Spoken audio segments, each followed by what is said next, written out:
No, I think she got that. I think it's a matter, doesn't need to be that. You got 30 I seconds. don't know who's in charge of that. Sure it wasn't a city thing? No, I'm not. That's why I gotta find out. I don't know where direction you could go. Brad was gonna do a little checking and see if he could find something. I'm kinda lucky my watch is Phone off? about a minute. Thank Okay. you, Mike. Nuclear time, 8:59. 10 seconds. Yes. Sure.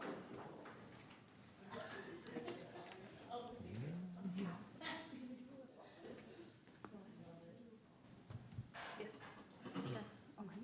Afterwards. Everybody's phone Are turned you off? ready? Please join me in the Pledge of Allegiance. I Pledge allegiance to the flag of the United States of America and to the republic for which it stands, one nation, under God, indivisible, with liberty and justice for all. Good morning, everybody. Morning. Morning, Mr. Morning. Chair. Good morning to Mr. Chair, everyone. Let me interrupt this for 1 second. Commissioner Wincher. One of Quick our, second. my colleagues here is birthday today. I just wanted to acknowledge it's Jeff's birthday today. Ooh. Happy nice. birthday. Birthday, Jeff. Well, yes, and a very special happy birthday to Commissioner Jelinski. Thank you. Fantastic. It's good to have one, so let's move It's on. good, yeah. I'm not gonna ask for any numbers or anything like that either, so. Really secret, so. Gentlemen, we are here on the 23rd of August. We have an agenda in front of us. Gentlemen, any, Make a motion to approve the agenda. thank you. Commissioner Lemire makes a motion to approve the agenda, and a second by Commissioner Wincher. Any discussion? Any discussion? Any discussion? Seeing none, all those in favor signify by saying aye. Aye. Those opposed? Gentlemen, we have an agenda. And first thing on the agenda, I look to the head of HR for Morrison County, Beth Hamlin. We have employee recognition this morning. Good morning, Beth. We do. Good morning, Mr. Chair, members of the board. This morning, I am standing in for Matt as he is on vacation, and so he had asked me to present this award this morning.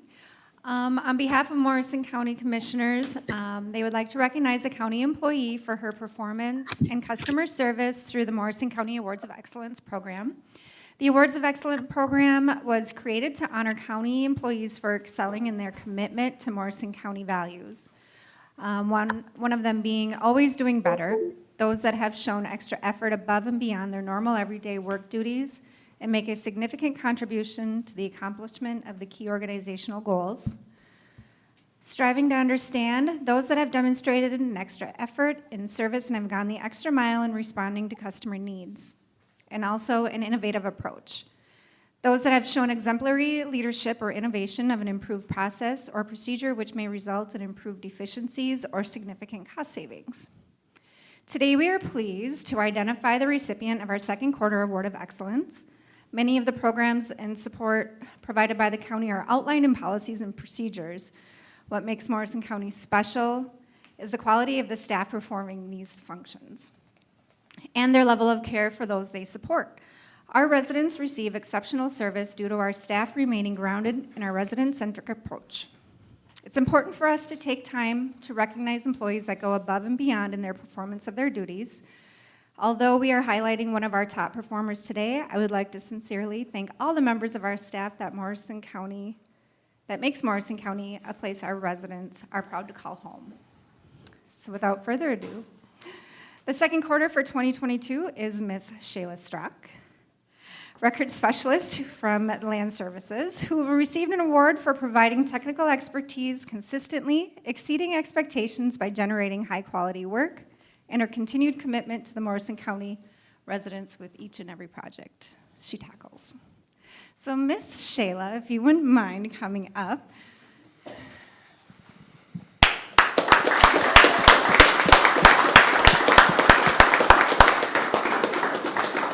Congratulations.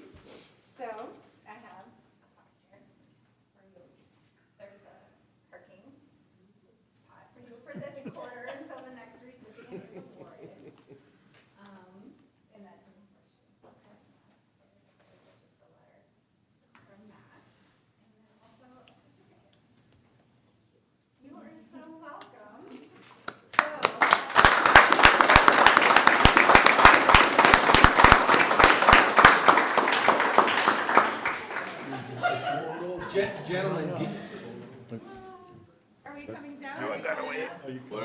Whatever you want. Should we sit down? Let's stand with her.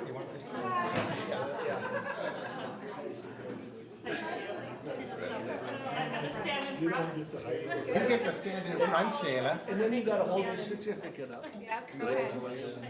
You're awesome. Okay. We gotta get you in center here. So.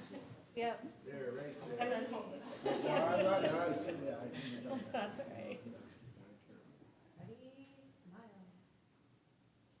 Got it. Perfect. Thank you. Be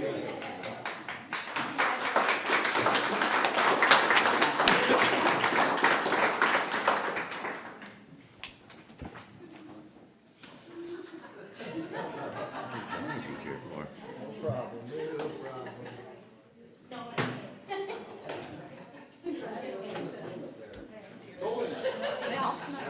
Everybody's leaving.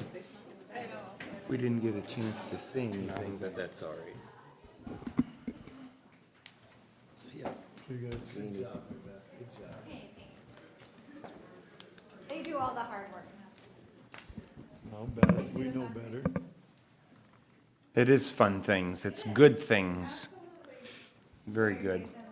Thank you, Beth. Mr. Chair, I'll make a motion to approve the consent agenda as listed. Second. We have a motion and a second to approve the consent agenda as listed. There's, gentlemen, there is the opportunity to pull anything if anybody wants to discuss anything on that. Chair, if I may, I would like to remove, or not remove it, but the 5.6, approval of resignation of county auditor treasurer for more discussion. I don't know if we put it at the end of the meeting or. Pardon? Where were you put? That's up to the chair. Right after the consent agenda. Why don't we, we can pull that. That is the right of any board member. So we'll pull that. And gentlemen, why don't we look at fitting that in later in the meeting, if that is okay. We may have some time. I'm thinking if we finish ahead of schedule. Our extension family will not be here till 10 o'clock. So we may have the opportunity then. But we will make sure we discuss that separately and have approval. Thank you, Commissioner Wincher. We do have a motion and a second to approve the consent agenda with 5.1 through 5.5. Gentlemen, this is a roll call. Commissioner Wilson. Aye. Commissioner Lemire. Aye. Commissioner Wincher. Aye. Commissioner Jelinski. Aye. And the chairman votes aye. All those voting in the affirmative, the consent agenda is passed. Gentlemen, next on the agenda, Sheriff's report. Sheriff Larson, good morning.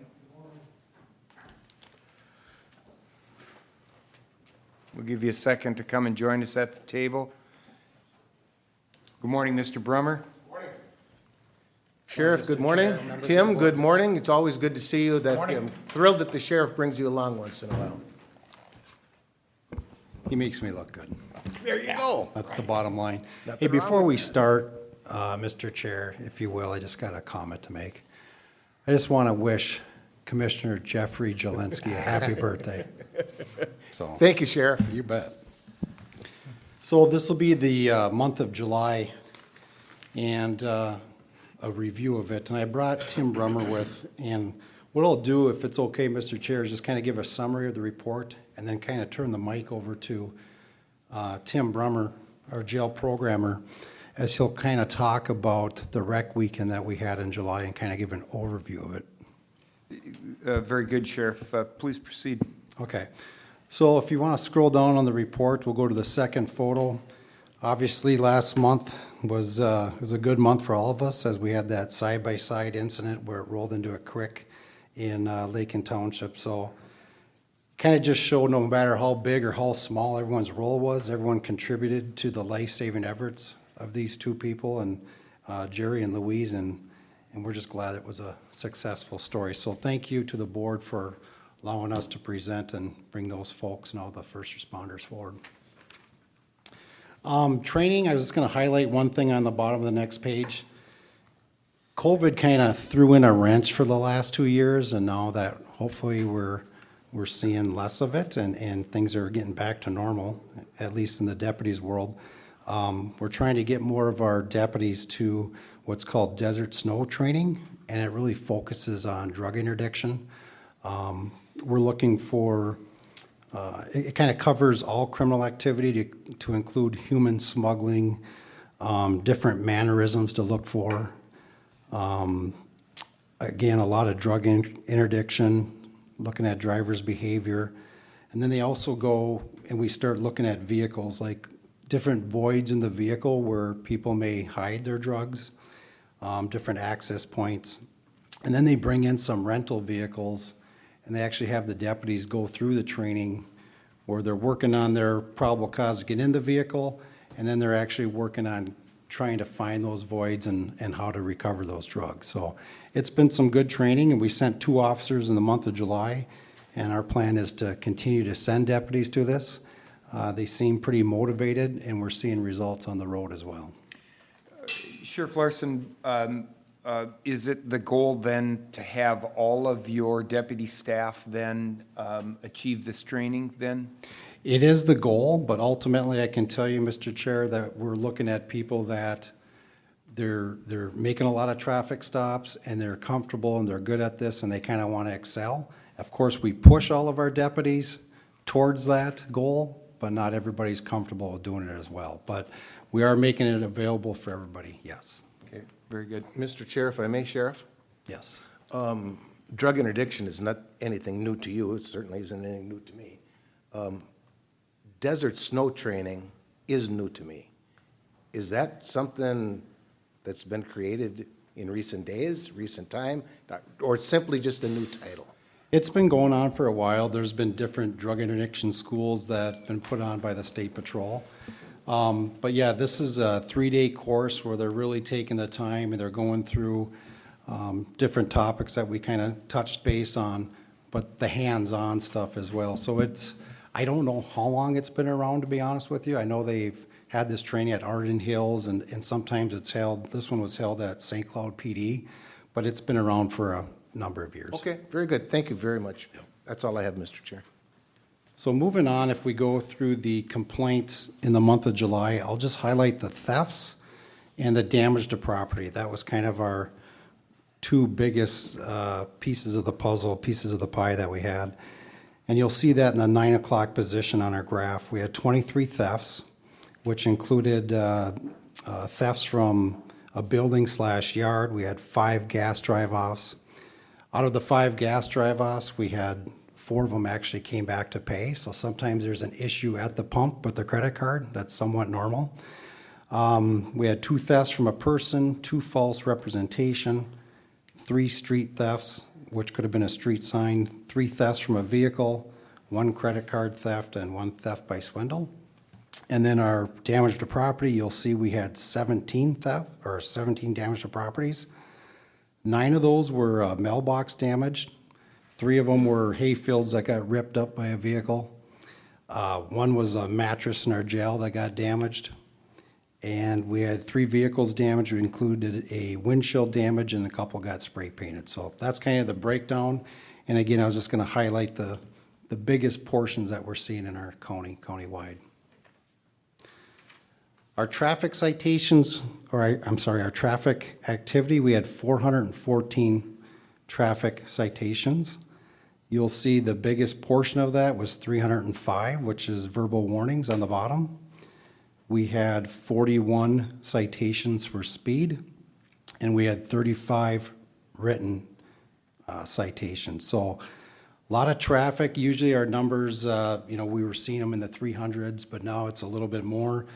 We did a little research. We had TZD going on, which is towards zero deaths. So we have deputies who are actually working specific shifts, who are working for TZD, which is granted, by the state, so they're getting paid to actually just go out and hit the problem areas of the county and make traffic stops, whether it's DWIs, seatbelts, distracted driving, speed. We're looking for all that. So our numbers did climb a little bit because of that. I think that's good to see, a sheriff that shows this board and the public too, that your gentleman or your force is out there and is active, and that's a good thing. Absolutely. And of course, we want to remind people that I always say the squeaky wheel gets the grease, but it's the truth. Some people say, you know, when I go to all these parades in different communities, it's usually pretty good feedback, but once in a while I'll hear, you know, we never see a deputy.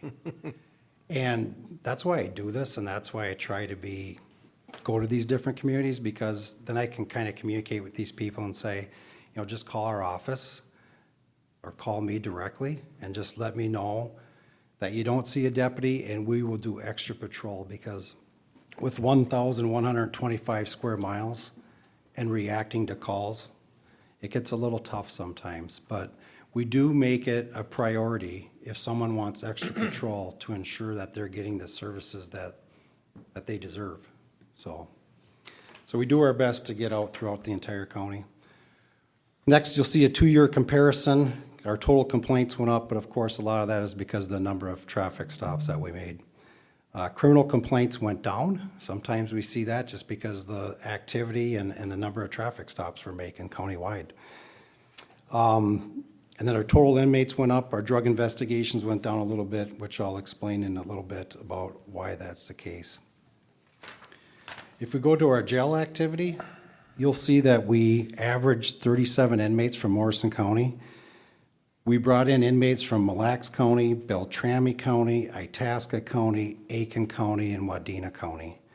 I can tell you Aiken County and Wadena County is one of those deals where we picked up these parties in our county, and then Aiken County and Wadena County said, well, let's just see what happens through their pretrial to see if we're gonna come and pick them up or if they're gonna get released, or their arraignment hearing. So that's kind of why they were in our facility. So they only stayed there for 2 to 3 days tops, and they were gone. Beltrami County, they continue to move forward with building their new jail, so I'm hoping that we're gonna continue to see numbers from them as they build their jail. We're hoping that we can kind of keep that average at 8 or higher from Beltrami County moving on. That's our goal. And our jail administrator's been doing a good job reaching out to Itasca County and everyone else, just trying to get inmates to come so we can make some money, make some extra revenue. So total inmates with all the out-of-county inmates, we're looking at 50 for an average, to include Morrison as well.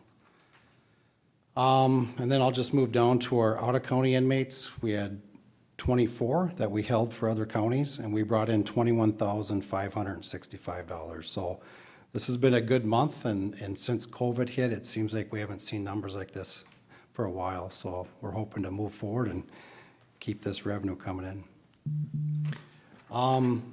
I will tell you that our jail was shut down for, I believe it was 10 days. We did have a COVID outbreak. It was prior to August 5th. And we had 11 inmates that tested positive. So we had to lock the jail. There was no boarders coming in at that point, and only mandatory arrests were allowed at that point. So crimes of violence mandated, where they have to come to jail and be booked and held. Outside of that, everything's good. It's been reopened. We reopened it on August 14th, I believe, and we have no COVID in our jail. So things are good, but I just wanted to let the board know in case you hear something. We did have to lock it down, and we're back resuming normal operations, and our jail programs are up and running as well. We didn't have any jail staff or department staff that tested positive for COVID with that outbreak or anything then either? So, Mr. Chair, not in our jail, but we did have, out of 80 staff, we did have a couple staff during this time frame that did have COVID. Okay. Yep. And just the drugs, I just want to highlight our 2 violent offender task force our deputies that are assigned to the Violent Offender Task Force. They've been busy. We've been assisting with search warrants in St. Cloud, Sauk Rapids. We've had some locally here in Little Falls where we're involved in some felony arrests.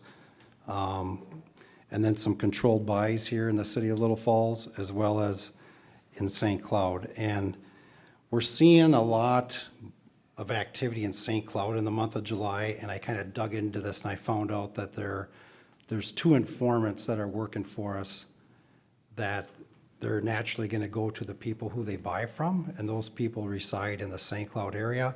So that's why St. Cloud is showing up quite a bit for the month of July. But that goes both ways because there's informants in the St. Cloud and other counties that we're assigned to that are doing buys here that we're not going to see statistics and activity on.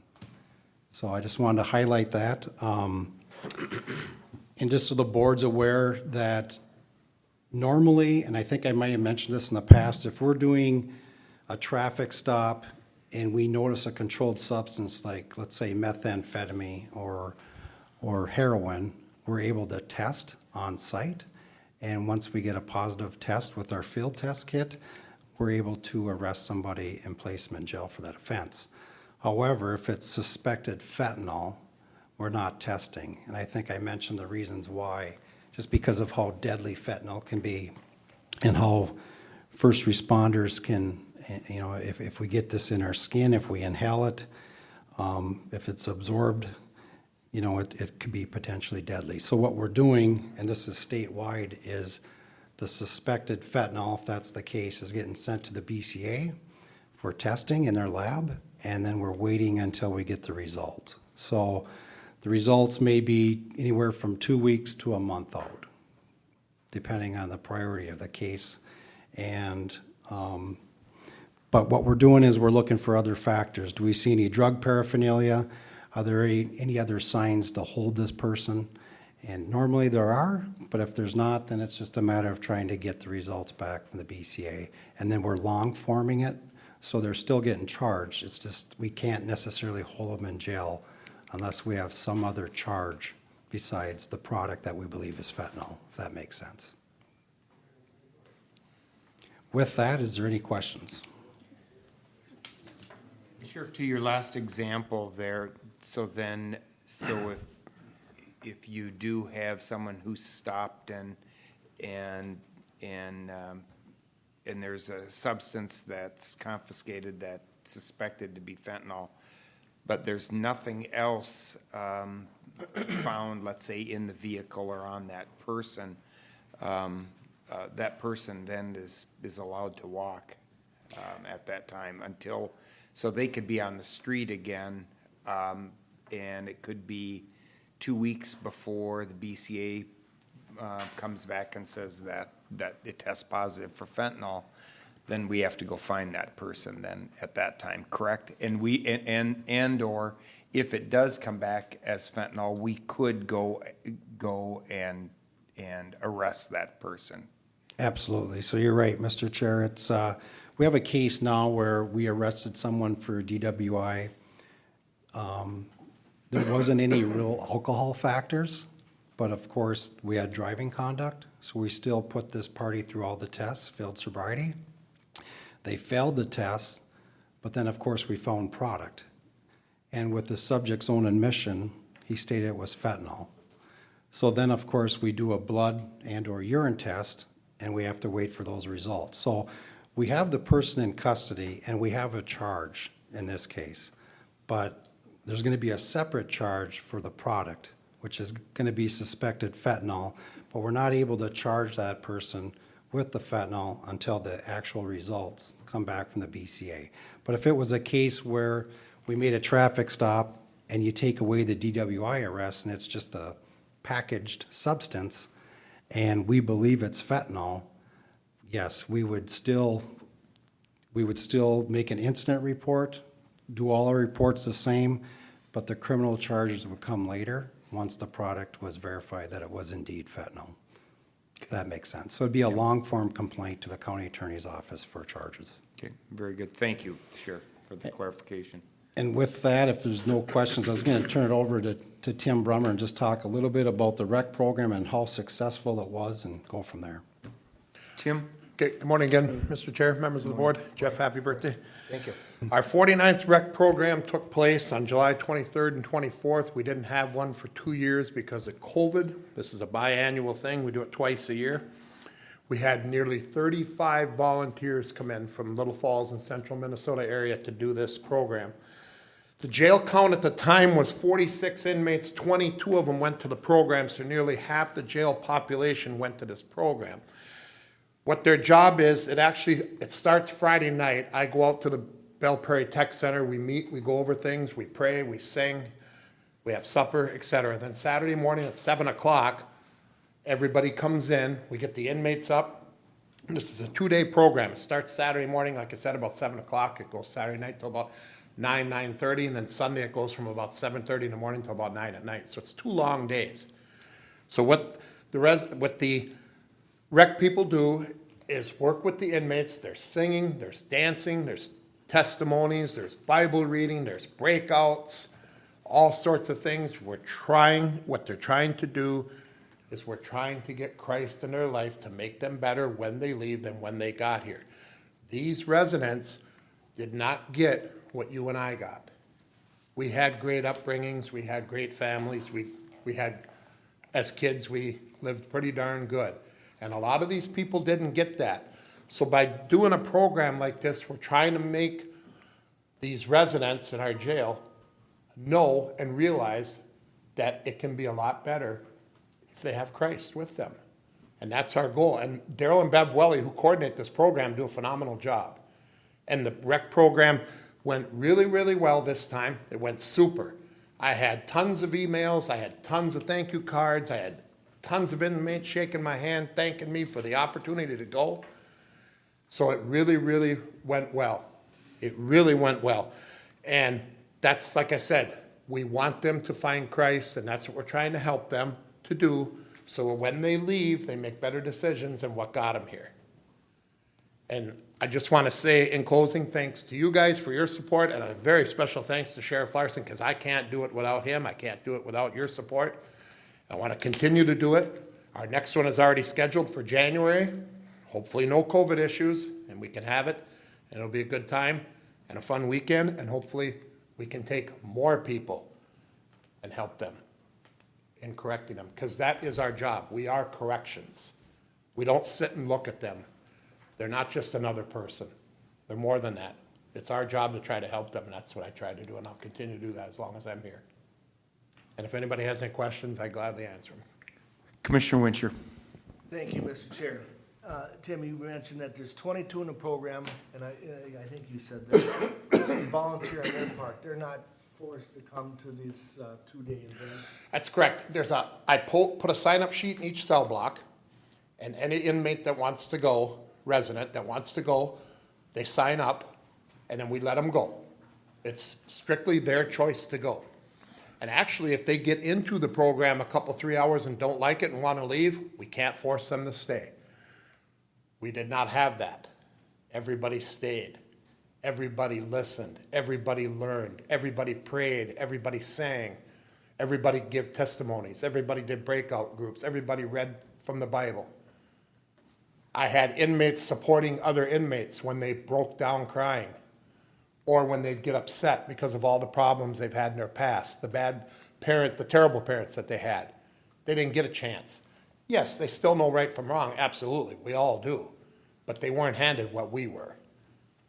So therefore, we try to help them, and this program definitely does help a lot of these inmates. I just had an inmate talk to me 2 days ago. He had a question for me, and I said, okay. I said, have a good day. He says, God bless you, Tim. He'd have never said that before this weekend. He would have never, ever said that. And if I may, Mr. Chair. You may. Thanking a lot of other people, but I really want to thank you, because I can see the passion that you have for this program, how it's becoming successful. So again, Tim, thank you for bringing this to us as the board here. And whatever I hear, you're doing a great and wonderful job for these inmates. Thank you. And the reason I do have passion, especially for this program, is because my faith is strong too. And these residents are not going to make it. They're not going to make it without the help of Christ. They're not. I'm only one person, I'm nobody special at all. But if I can put programs like this together and have these inmates go and have them learn and take advantage of what's given to them, if it helps one, we won the battle by a million miles.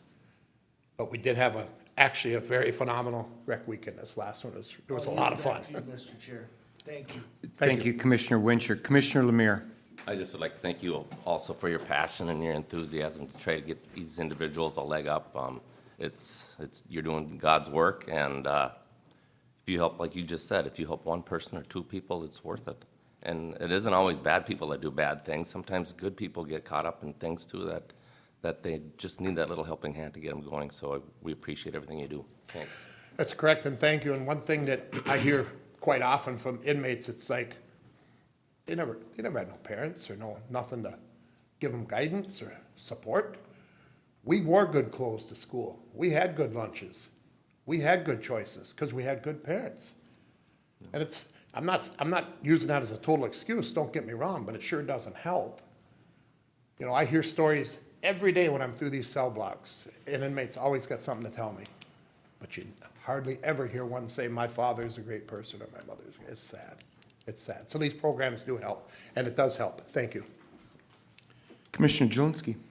Thank you, Mr. Chair.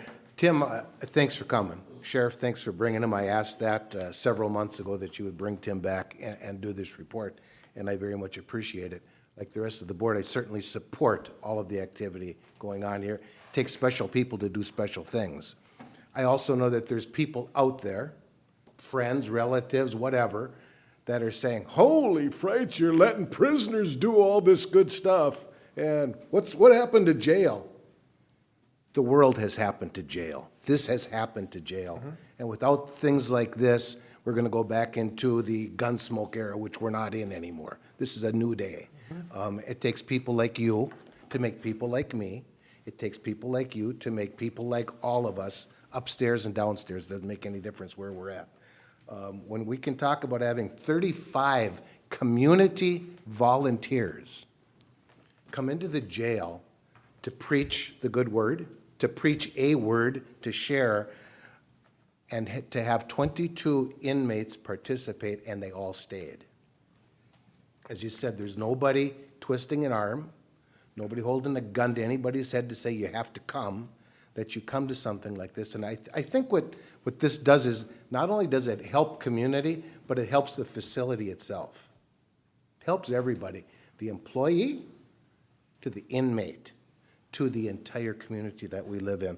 I can only say thank you and continue on doing what we're doing here. It's a fantastic program, always has been, and it can only, my opinion, get better. Thank you.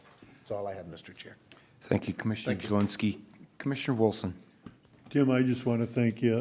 What these guys have all said has been enough, but how long has this program been going on? It's been going on about 20-some years? About 30 years. Of course, we missed 2 years straight because of COVID, Yeah, which hurt us. Yeah. You know, because it's never good to miss a program like this. And I wanted it anyway, but I knew it wasn't going to happen. Of course, we couldn't, but I wanted it anyway because it's so important. And what Jeff touched on was a very important statement. It's not only good for the residents. I need this. Our jail needs this. My sheriff needs this. Our community needs this. If we do nothing, we've done nothing. We have to continue to try and put our best foot forward. Thanks, Mike. Yeah, I just know that this program's been going a long time, and we've helped a lot of people, that it is a fantastic program, and I hope it continues. So thank you. Well, as long as us two are sitting here. Yeah. And your support, of course. Thank you. Tim, there's two examples I pull out of this. One that gives me the opportunity to maybe correct you. Earlier, in your comments, you said that you're nothing special. You're not a special person, and I beg to differ that you are. And we take time to recognize people within our organization for doing special things. We recognized Ms. Strack earlier this morning because she goes above and beyond and cares for people. You're showing those same characteristics in your work and in your passion there. So I applaud you for your humility and for the opportunity to let me say that you're doing special work because you care about these people and you're willing to show these people that you care. And so thank you for that. The second example I pull from this, which I think is extremely important, is helping the public to understand that all of us who are involved in governance out there don't succeed in our roles in governance without participation by the community, and that it takes all of the community to build a community. And so I think this is a tremendous example where we engage with those leaders from our faith community and from many different I'll say religious aspects or different churches that help participate to make this program successful. But of course, this program doesn't become successful without that participation, and that doesn't happen without the leadership from both you, Sheriff Larson, and Tim from you, boots on the ground.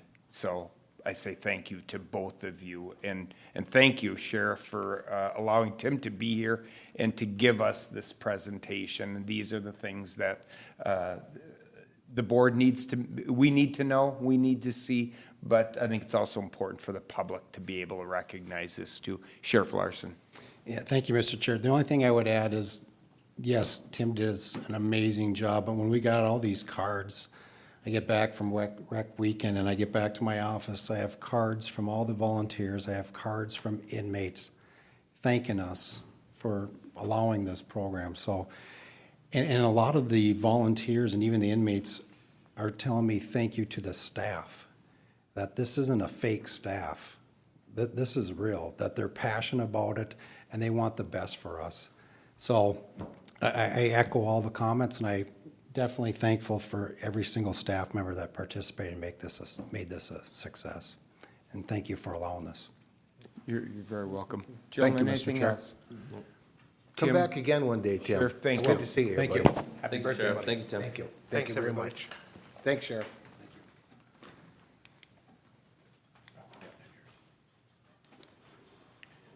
Gentlemen, next on the agenda, Health and Human Services. Good morning, Brad Vold. How are you today? Good. Good morning, Mr. Chair, Commissioners. Morning, Brad. My first item is a tobacco-free communities report. So this is actually our last year of a 5-year, which was extended to a 6-year grant. And so wanted Emily and Sarah to come and kind of do a little wrap-up on what's happened. Good morning, Sarah. Good morning, Emily. Morning. So as Brad said, this is our Tobacco-Free Communities Grant, which is also, as many of our public health grants are, is a community health board grant shared among Morrison, Todd, and Wadena County. Typically, Morrison has gotten about $50,000, $40,000 to $50,000 a year to do this work, depending on carryover and those sorts of funds. We did get another year because of COVID, so COVID kind of stalled our work, so they allowed us to extend it to a 6th year. So, as Brad said, this grant is ending, which kind of caused a little bit of stress for a minute, because let's face it, Emily does really good work with the schools in this program. So, with the new SHIP application, which we brought 2 weeks ago with Carmen, or a couple weeks ago with Carmen, we were able to continue that work. So, before in SHIP, it wasn't allowed to do some of the school collaboration with tobacco. Now it is, and so Emily's going to be able to continue that work. And I was like, thank you. So that's really good news. So some of our project goals have been just, outreach to the community, working with the schools, a lot of collaboration, working on vaping education, and what causes you to use, perception of use, and all of those things. Also, Emily does a lot with Cessation Resources, providing to the food shelves, to the hospitals, to the clinics, to our social workers here. So just a lot of good work there. This last year, what really drove our work is we did a vaping survey with 3 of our schools. So Little Falls, Swanville, and Uppsala participated, and it was 6th through 12th grade. And it was just a 10-minute survey that these schools allowed their kids to take, which honestly gave us a lot of information, which I'll go over a little bit, to help us drive our work. So the first slide is who participated. And so the majority of the kids were from Little Falls that participated in this survey, about 76%. Again, 6th through 12th grade took this survey. The majority were in 7th grade. About 30% of the students that answered the survey were 7th graders. The second highest was 24% were the 10th graders. So pretty good results there. So what we asked is, have you received vaping education? What does that look like? And the majority of the kids said, yeah, we've received that. So that's good, because that's what we have been working on for 6 years. So if that was a little less, we'd be a little depressed right now and maybe not wanting to show you that. So, and then where did they receive this education? Majority said from the school, which again is us. So that's really kudos to Emily and the collaboration that she's done. And then the second one from our parents, which is what we want to happen, which again is providing parents resources to be able to educate their own kids. The other thing that we saw is the use has been reduced, so that's again a good thing for the last 6 years of our work. It's showing in the statistics. About 7% said that they've used, and 93% said no. So of the ones that said they were users, that's what the data is on the right-hand side. So of the 7% that answered yes, my numbers are so tiny on here, it's like I need thicker glasses. So 33% of them said they use daily. And that 70% of them are using vapes. And they are using it because they're stressed and they're trying to peer pressure, and so those are some of the results from there. If these show, if they said they did not use, this is the perception of use. So these kids are ones that said they did not use.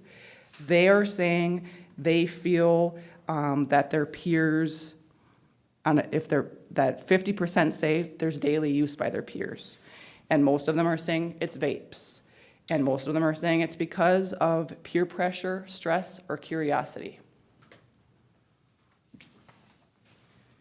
Of those who marked yes to using, they're saying the reasons for their stress, and as you saw in the earlier slide, stress is what's causing them to use. They're saying that stress comes from majority school, their work, and maybe some family. This is another kudos to Emily here. So everybody answered this question, and it says, do you know where to get help? And when 71% say yes, that's again kudos to the work that's being done. The last couple of questions we asked on our survey were more qualitative versus quantitative. So we asked, how did you find out where to go for help? And the way these word clouds work is we just pulled different themes. It was an open-ended question. The more it was answered, the bigger the word shows up. So they found out from school, and they found out from parents or a trusted adult. So I think that's all very positive. That's what we wanted to do over the last 6 years. And then we asked, how can this information best be shared? Sometimes me talking to students or just being in the lunchroom isn't always the best way, so we wanted to hear from the students, what do you prefer? And it does show that they really enjoy those presentations. They enjoy being involved in schools and having assemblies so all their peers are hearing it at the same time. This next slide got really tiny, but I'll talk more about it when we look at the pictures. But this is just an overview of the schoolwork we did. So I was able to partner with many different schools, so Little Falls, Swanville, and Uppsala specifically, to do some vaping or tobacco education. So with Little Falls schools, I really focused, I was able to get into 5th grade and do a Tobacco 101 presentation. Then through 6th, 7th, and 8th, they each had a different topic that all tied into tobacco in some way. So 6th grade got an intro into the risks of tobacco use. 7th grade got a targeting youth presentation, so they learned how that as young people, they're being targeted by the tobacco industry still. And then in 8th grade, we talked a lot about nicotine and addiction in the brain. And then in Uppsala and Swanville, it was more of a high school level, so it was an overview of kind of all of those topics rolled into one. We also did staff and guardian education, so they know what to look for. So if you look in the bottom middle, comparing what's an actual tobacco product versus what's not a tobacco product, but they are made to look similar. And then we just did a ton of student engagement this year, and it was really a really great experience to get back into school after COVID, really work one-on-one with the students. So we offer different training opportunities, that's what you see in the top right, to kind of grow their skills as leaders and peer-to-peer conversations in their schools. We did table talk at lunch, and I think I've talked about this in the past with maybe TZD, Towards Your Deaths initiative, but we had topics that were just put on the tables during the lunchroom, and you could see that the students started having conversations amongst themselves, and then they would come up and chat with us about it. So some of those topics were about goal setting and peer pressure skills, and then that targeting again, and the support resources. So that was a really positive experience. We also did an Every Kid Healthy collaborative, and that was working with Carmen and the SHIP program, partnering with the schools. We did Wellness Wednesdays, so if you look on the bottom left there, this was a middle school and elementary school level handout that was given out, and they each received some kind of topic around tobacco, some information on the front, and then an activity on the back. So elementary students took a tobacco-free pledge, middle school students got refusal skills, and then high school students had like a goal-setting type activity that were sent out and used in classrooms. And then the last thing we talked about was that cessation resources. I think we think a lot about cessation for older people who are trying to quit tobacco, but young people are struggling with addiction as well. So they have specific My Life, My Quit as a teen-based program for Minnesota. So we really wanted to get those resources out into the school, share them with staff and social workers in the school, integrating them into protocols. If students are caught with tobacco, are they being provided with these resources to help them quit, because just getting in trouble might not work at that point.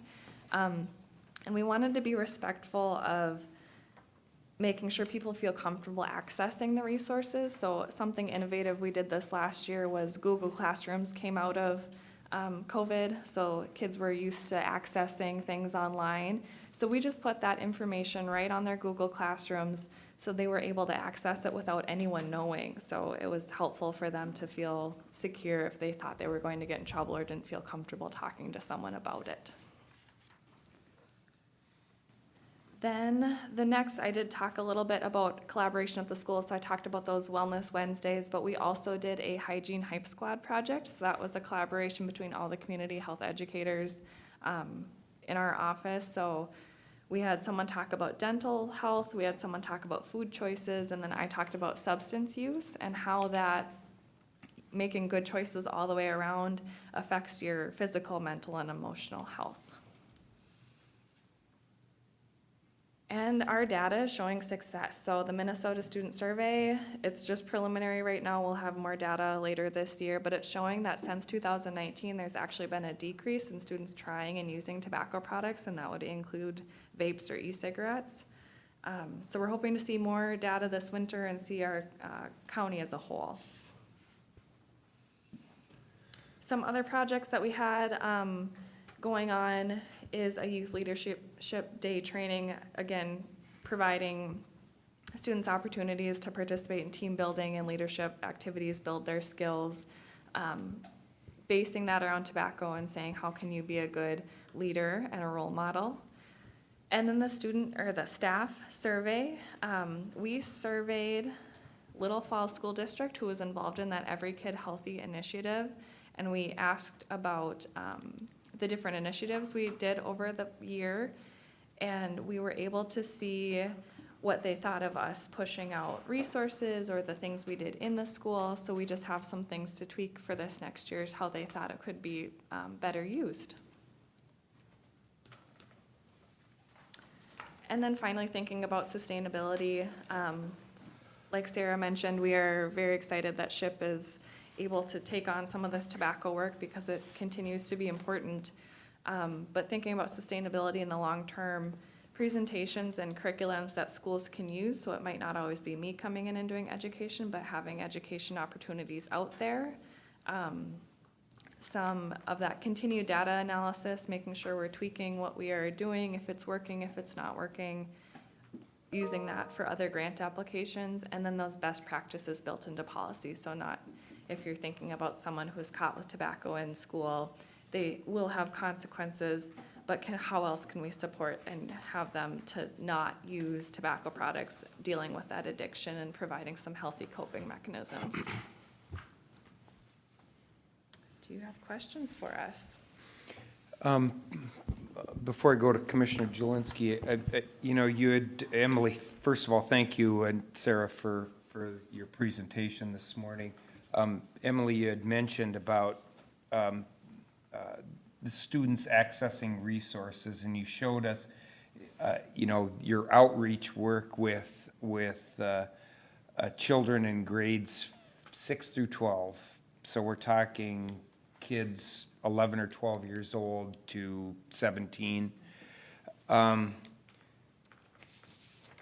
I wrote down, accessing resources, and really what I'm curious is, how are these kids accessing these products? And in some of these rural communities like this, help us to understand how this is, how are these products, which you're supposed to be 18 to be able to purchase, how are these getting in the hands of kids that are 12 years old, 11 to 12 years old in 6th grade?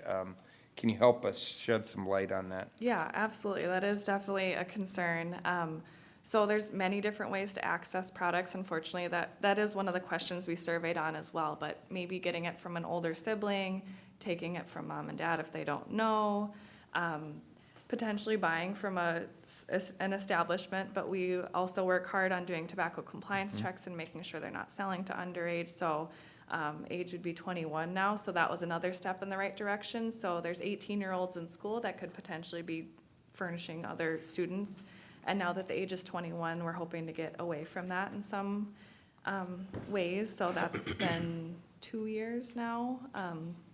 So we'll see if that changes the data at all, but there are ways that kids can find those products. In the past 2 years, seeing a lot of online purchasing because you could just put in someone else's information, grab mom or dad's license or whatever from their purse and go ahead and order that product. So you're seeing that kind of as an issue as well. I don't know if it is as big as it was, but it was. I think they are trying to put some regulations in place too, that someone would have to be at the door to sign for it of age and that kind of thing as well. But yes, that was a huge factor. Okay, thank you. Commissioner Jelinski. Thank you, Mr. Chair. Now I can almost echo what you said, because where are you getting it? It's written down. Got that. What happens now? We got that. SHIP is helping us a great deal. I'm thrilled that we're able to be in the schools. When you're in the schools, my question, when you're in the schools and you're there at lunchtime, who comes to you? Is it just the student council? Is it just the basketball team? Is it the FFA members? Is it DECA? Is it whatever? Who comes to you? Who visits? It is absolutely everybody, and I think That's that what is a huge success. I think at first, some kids are hesitant to approach a table, so we really try to be available and walking around and mingling in the tables, and this table talk was a huge step forward in that direction and make kids comfortable to come have a conversation, or if I walk up to a table, they won't be, why are you here? That kind of thing. They want to engage in conversation and have their thoughts heard. It was really great. And I think that's the important piece that we have with you.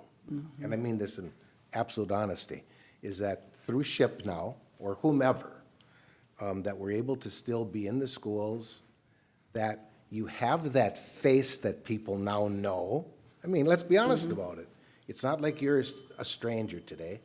You can go there, and many of them will probably call you by first name, which is good. But my biggest thing was, who are we attracting? And you answered that for me, and thank you. That's what I've got. That's all. Thank you. Thank you, Commissioner Jelinski. Commissioner Wilson. I think what's interesting, you had a slide a little bit earlier about showing the different, like breath mints and stuff. And I think I went to something in Pierce School where you had like bedrooms set up and rooms. Yep. And you walked in there and all the different items that really were vaping things that looked like a pen, that looked like a telephone, that looked like this and that you really can't identify these things, just that it's a vaping situation. So I think that's kind of interesting, that most people have no idea that people are using them and it's right in front of them. So, Well, and educating parents on what they look like, because it might be right underneath their nose and they don't even know it. So, Further questions, comments? Commissioner Wincher. Thank you, Mr. Chair. You mentioned, the SHIP money, I understand that, but you didn't mention, and maybe I missed it, is that for like 1 year? Are we doing it year by year, that money? Or, because we were talking about a 5-year extended to 6. Where's that money coming from, and what's the length? I don't understand where it's coming from. What's the length of that? yeah, SHIP would be another 5-year grant. Okay, so this is a 5-year grant. Oh, good. Yep. And then my last question is, you mentioned Little Falls, Swanville, Upsala. What about the other schools? We have done outreach. If you have a contact that you think would be a really good champion, I would love to connect with them. So these other schools have not reached, you reached out to them? Or We have. and So they we haven't connected to all social workers within the last year. I know, some schools are just getting back on their feet with COVID. It's just been a exhausting couple of years. So again, when the school year starts, we're excited to reach out to all reached? schools We all again. have different schools in different districts here, so Absolutely. I think I'll reach out to some schools. Sounds We good. would appreciate that. Our goal is to be in everyone, so. Any other comments, questions? If not, ladies, thank you again. Thank you. Thank you. Thanks, Sarah. Thanks, Emily. Have a wonderful day. Thank you. The next report is our waiver report, and this is a significant investment in our community providers, serving elderly, disabled, and so Cindy and Jeff are here just to talk about that. Morning, Cindy. Good morning, Good morning. Cindy. Good morning. Jeff. Chair, morning, commissioners. Good morning. We're here to talk about the folks that need additional services to remain safe in their home. So Jeff works with those that are under 65, and I work with those that are over 65, but we have a lot of crossover with our assessments and things like that. So I'm going to just talk first about the 3 waivers that we have on for over 65. We have the alternative care waiver, which is for people that don't meet income criteria to be on medical assistance. They can get services in their home. The only thing that the alternative care waiver doesn't cover is assisted living. But all other in-home based services are covered under alternative care. The reason we have that program is because we wanted to catch people who aren't quite out of money and on medical assistance, but still need help. The reason these programs exist in the over 65 world is so that we can prevent or delay nursing home placement. So they have to have an assessment and be deemed to be at risk for nursing home placement and then meet the financial criteria. The elderly waiver program is very similar to alternative care. The only difference is that they need to be down to that $3,000 or less in assets. Many times people will start on alternative care and do a spend down of their assets, buying things or spending on their care in order to get down to meet that EW criteria. And then 1/3 program is the essential community supports. And basically, that's a very, very small program that the state came up with a few years ago. And to be perfectly honest, it's not well utilized because it's extremely restrictive. It's got a very small budget. We have 1 or 2 people in our county that are using that. So the next 2 slides just kind of talk about alternative care and elderly waiver, and I won't go into those in great detail, but they spell out the differences as well as the essential community supports. The next thing that I have is just looking at the revenue, and you're gonna see that year-to-date 2022 looks like an enormous amount of revenue. The reason that looks that way is because when we combine social services and public health into one agency, the IFS and the accountants really wanted to reduce the number of programs and accounts in the system. So because these were all over 65, they took the alternative care elderly waiver ECS and added in care coordination, which is the work that we do on behalf of the health plans. So the Blue Cross, UCare, and Medica revenue. So if you took that piece out, you would see that we're really on par with where we were at the last couple of years. It's just that all that money's been thrown into one pot. And then the same thing if you look at the expenses for the health plans, because we've got a lot more program areas falling into that, the expenses look higher too, and that mostly is wages for our care coordination staff. This slide talks about how our clients are broken down. So the vast majority, or 37%, are Blue Cross, 35% are UCare, and then Medica is at 22%. That small piece, the 6% fee for service, are just over 65 folks who for some reason do not end up on a health plan. It might be those on alternative care. It might be people that have a high spend down or a high income but still need services. What we've seen is that our numbers have greatly increased in people that are on care coordination and case management. We're definitely at the point where that silver tsunami, baby boomers aging in, has happened. We're up about 80 clients, which is really a full caseload from where we were 2 years ago. So the more people age into that, so we're actually managing almost 500. We're at 492 people on over 65 services. That's a lot of folks to be managed by 6 care coordinators. So they're really, really busy. The other thing that we're seeing is that the health plans that are the bulk of the revenue are asking more of us. CMS, the Centers for Medicare Services, puts higher and higher not limits, puts more intense requests of the health plans. Their focus is much more preventive. Are you making sure these people are getting in for preventive health care? Do they have a primary care provider? Have they had a mammogram and a colonoscopy? And whereas years ago when we started this work, it was more about making sure they had services in the home. They've added another layer of all this preventive work that they want us to do. They're not necessarily paying us more to do that work. So it's very challenging. The budget gets tighter and tighter to do this work on behalf of the health plans. The health plans know that it's successful doing it at the county level, because if I called and said I'm from Minneapolis and I'm with Blue Cross, you probably wouldn't have a lot to do with me. But if I called and said I'm from Morrison County and I'm calling you on behalf of Blue Cross, there's a greater likelihood that they will engage, and that's what they want us to do. So we're averaging 80 to 90 people per care coordinator right now. The health plan's recommendation is more like 60 to 70, 75. So we're running high caseloads and doing a lot of creative things to try and manage that workload at this point.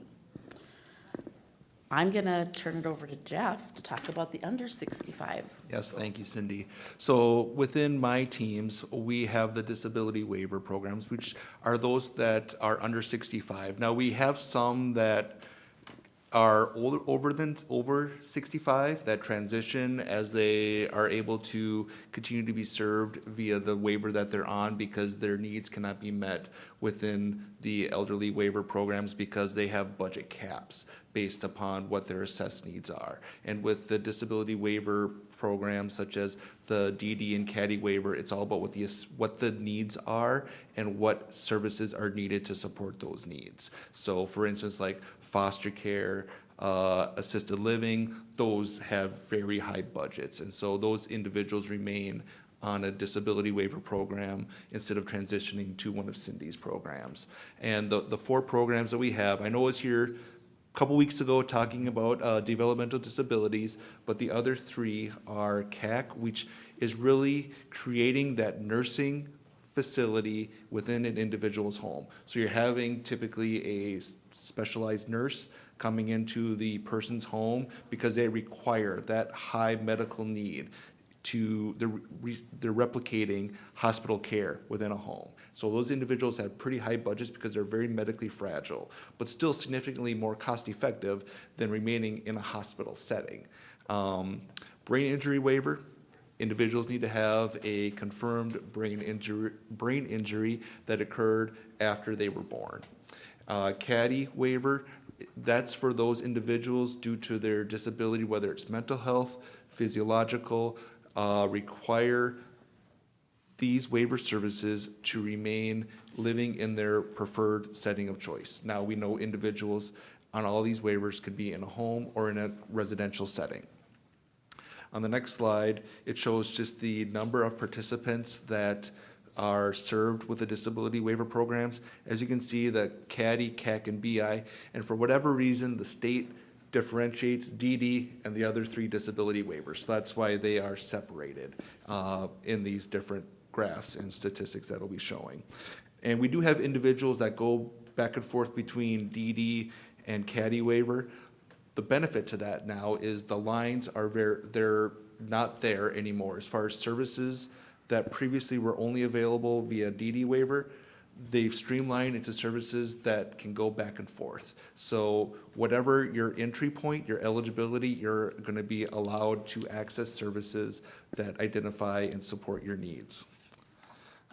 One of the big things is we are very proud to say that we are trying to serve more younger individuals to support them before their needs get more significant. And so the population of youth that we are serving continues to increase each year, and that's both across all our disability waiver programs. Every year, DHS allows us to have so many allocations per year, meaning new spots, as many people as we are able to put onto our waiver programs. And when you look at the numbers for CAC, CADI, and BI, because those align with the fiscal year for the state. So they're July 1st through June 30th. DD waiver, it's January 1st through December 31st. Sorry for the confusion, I didn't create the system. So that's, as you can see, for every year, the allocations that we have been given, we've been able to transition individuals into waiver programs. So the needs are still there, they continue to support us, and whenever we have an allocation that we use for an individual, that increases our waiver budget. And you can see our waiver budget on the next slide. For CAC, CADI, BI, again, those 3 are together.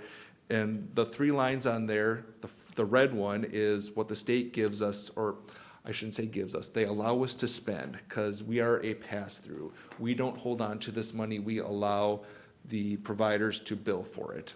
The authorized, that is what we have entered into our billing system that allows providers to bill. And then what is actually paid, that is what providers bill. Now, again, providers do have 12 months to bill for these.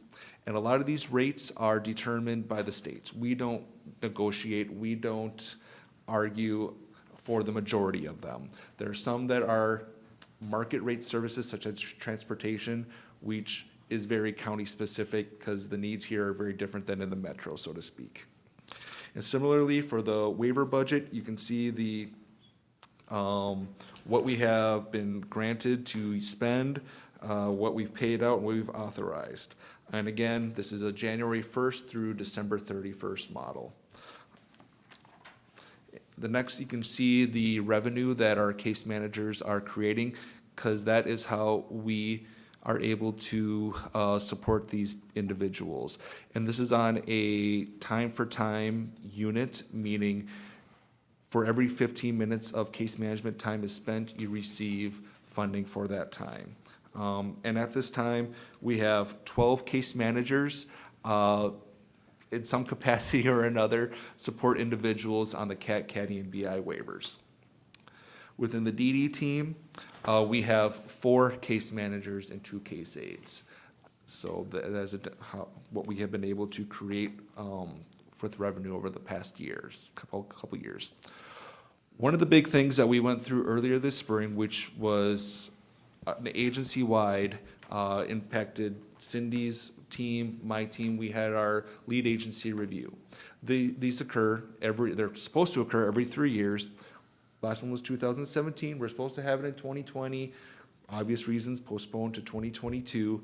And they review all our policies. They conduct surveys, focus groups, and it is public information. And so every county is reviewed and their results are posted online for all to see. One of the things that they talked about, they were very impressed with our collaboration, not only amongst our teams, but with the assessors, with public health, with all of the providers that we have.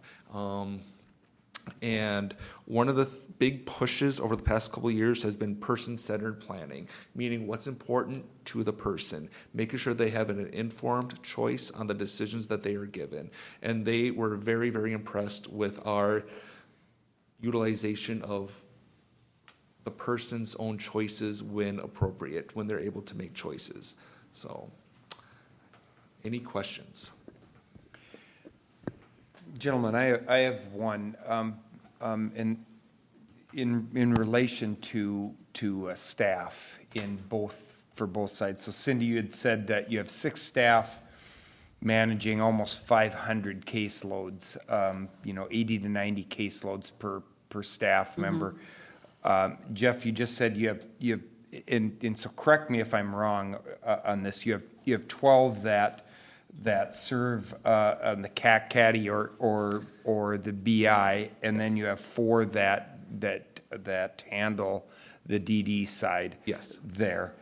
Does the state, because they're providing the funding for these programs out there, do they have input to you, Jeff, on the number of staff or the number of caseloads per staff member there? And I'm asking that question because Cindy, you had mentioned this. If my notes are correct, the state looks at maybe 60 to 70 cases per staff member, or that's an average or whatever. And so I'm just trying to get my arms around staffing numbers in relationship to a caseload there. Could you both of you or one of you clarify that? Absolutely. Jeff? So when it comes to setting what a caseload is, the state provides guidance, but no firm, concrete regulations. We try to do our best to mimic what our regional partners have. And not every agency has the same setup. A lot of counties have the assessors and case managers share the same responsibilities within the disability waiver programs. And for our DD and adults, now, within each of the waivers, there are different individuals served. For those that are within the children's mental health caseload, we try to keep those at 20. I would say those are running at about 24 to 26 right now. Within the adult mental health programs, we try to keep those at around 40, and they're at about like 42, 43. And a lot of that has to do based upon the requirements for face-to-face contact. So children's cases, they require that monthly face-to-face contact. Adult mental health, which are within the CADDY world, they require every 3 months. And the adult services, which is the same for BI, CAC, and DD, we have those set at 60 because they require twice a year, I should say. when they completed our lead agency review, they were very surprised that looking at the services that we have authorized, the rates, the needs of the individuals, they have continued to increase exponentially over the past couple of years. And that we've been able to maintain a good, strong billing revenue for meeting the needs of the individuals. And they said that typically doesn't happen. So, yeah.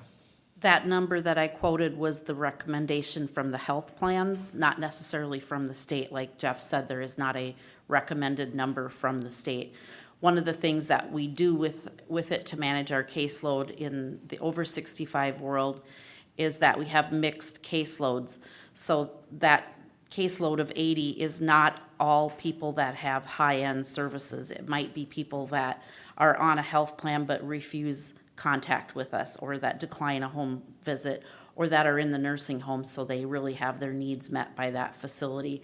So by giving them a mixed caseload, it allows us a little bit more wiggle room and the ability to have a little bit higher caseload because they have some cases on their load that are not intense.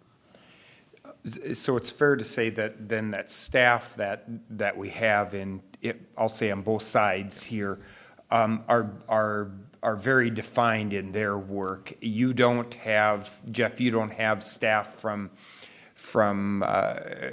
your side, I'll say, that go over then and work in and help out Cindy's staff there. We're very defined about what we do, who we serve, and what programs we're dealing with. And part of that is just the complexity of each of the different programs, and we are fortunate to be large enough in our organization to have that ability. You know, some agencies that are really small have 5, 6, 7 programs that one person might be managing. But we've been fortunate with our size that they do have the ability to work in mainly 1 to 2 programs.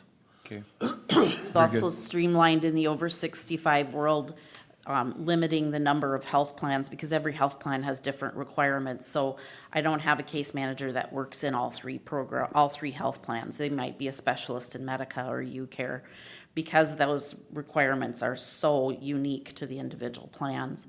The other thing that has helped us kind of stay afloat for the last 2 years is that the vast majority of our visits are being done remotely. I definitely have concerns when the state finally pulls the trigger and says, okay, we go back to face, and we're gonna add a lot of windshield time with home visits. Right now, everything in our over 65 world is being done remote. So when they say, yep, go back to seeing everyone face to face, that will be a concern with the amount of time because of our growth. And with it's surprising with what you just said, Cindy, too, that, you know, I look at us as being, you know, fairly long removed now post-COVID, you know, that I'm looking at that's in the rearview mirror a while ago, that you're not having those face-to-face meetings with your clientele there. Well, I can tell you that our clients are still very worried about it being brought to them. And if I were to poll a lot of my over 65s, they're not interested in someone coming to their house because they still are concerned about COVID. We've had 5 deaths just this month from COVID in Morrison County, and they are all over 65. And I think too, the federal emergency declaration is still in place, so that provides that flexibility, but I think it is still a balance between where people are at relative to COVID. And I think, you know, the older than average population might be still a little more worried than the younger folks and school age and things like that. So that is the balance we have to play. And it's, again, part of that person-centered process about where they're comfortable. And overall, our staff are doing face-to-face if folks are comfortable with it. Mm-hmm. Correct. So it is that balance, Mr. Chair, in terms of where people are at in their comfort level. Well, and maybe for this commissioner, he needs to realize that maybe we aren't that far removed from COVID, and it's not that far in the rearview mirror. So, we wish it was farther in the rearview mirror. You know, things are smaller in the rearview mirror, but yeah. Gentlemen, further comments, questions? I just got one quick Commissioner Lemire. for Cindy. When you said that it was an increase of 80 clients, is that over a 1 year or 2 year period? That's over a 2-year period. So are we gonna speculate that that's gonna continue to grow every 2 years? That Because would that's be how they my guess project. based on the projections with the silver tsunami and the aging baby boomers, yes. And that's a little hard to predict because, just because they're aging, that doesn't mean they meet our income criteria. So that's a little bit of a moving target. So just as long as that we're cognizant of the fact that it could be increasing and them, that 80 caseloads per case manager could easily jump up to 90 to 100. So we're gonna have to Exactly. keep that in the back of our mind. Yep. Very good point, Commissioner Lemire. Commissioner Jelinski. Thank you, Mr. Chair. I want to comment again to Jeff, Cindy, Brad. There's nobody that wakes up in the morning that says, I want to be on this program. Correct. This is a bad deal. This is a god-awful deal, to be honest with you all. We can all look at the welfare program and the quadrillions of dollars that are spent on the welfare program. There's not one person that woke up this morning or yesterday morning that said, hey, I want a piece of this. I'm just, honest to goodness, I'm thrilled that people before me and people in higher places than me today come up with programs like this to what? To keep us in our home as long as we can, within reason. And then if it means that we have to convert ourselves to a nursing facility, so be it, but that we actually can stay in our homes as long as we possibly can. And we can put in whatever acronym, CADI waivers and CACs or whatever we want to call them. But the fact of life, and we can put them all under one heading, whether we put them under public health, whether we call it human services, whether we call it the welfare program. God, nobody wants to talk about that. I get that. But nobody wakes up in the morning and says, geez, I want to be on this program. So I'm thrilled that you're able to be here today to remind me of what really truly is out there. So thank you all for that. There's also a lot of folks that retired with significant amounts of money, but once they ended up in a facility such as an assisted living, $7,000, $8,000, $10,000 a month, large sums of money still go down the drain. So, and people are living long years. I mean, people that are 90 years old, it's pretty hard to expect that they would sit on a nest egg big enough to pay their way well into their 90s. Further comments? Thank you. Thank you, Jeff. Thank you, Cindy. Thank you. Cindy, thank you. Jeff, thank you. Excuse me, I have one last item, and that's a resolution.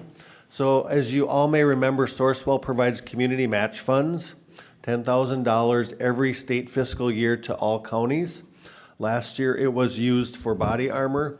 This year, at our July department head meeting, we talked about these match funds, and none of the other county departments are in need of it for this state fiscal year. So all 5 counties, Cass, Crow Wing, Morrison, Todd, Wadena, Health and Human Service organizations have agreed to apply for this and are going to use it for our SIBS work, our collaborative intensive bridging services, to continue to move that work forward. So what I'm asking is to approve a resolution so that our agency can apply for this grant from Sourcewell for this state fiscal year. Mr. Chair, I'll make a motion to approve. Second. We have a motion by Commissioner Lemire, a second by Commissioner Wilson to approve of this resolution. Discussion. Mr. Chair, Commissioner Jelinski. quick question. I believe I know the answer, but I'm going to ask Brad. Certainly. Are we tied to anything with this? We are not. It's a good answer. So. That's what I expected. Well, I should rephrase, there is a match required, but it's already money we're spending. It's not like we have to spend new money to get this, so. Thank you. And this is a mental health initiative for children, correct? Correct, yep. So it's Yes, I bet you Melanie would be thrilled. She is thrilled. She actually wrote the resolution and is just waiting to submit the grant upon this approval. Further discussion? Seeing none. Gentlemen, this is a roll call. Commissioner Lemire. Aye. Commissioner Jelinski. Aye. Commissioner Wincher. Aye. Commissioner Wilson. Aye. And the chairman votes aye. All those voting in the affirmative, the resolution passes. Brad, Thank you. anything else for Nope, us? that's it. Thank you. Have a I good day, wish you, Commissioners. I wish you a good day. Brad. Gentlemen, let's take 6 minutes, and then we'll come back. Why would they? Absolutely. Let's chop.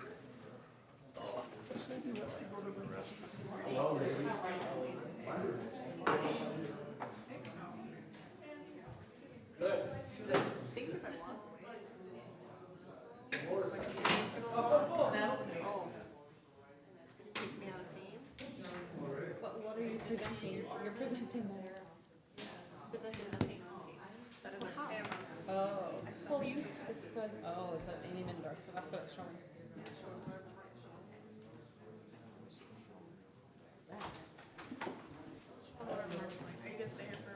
Well, I was gonna go there. Morning, Brian.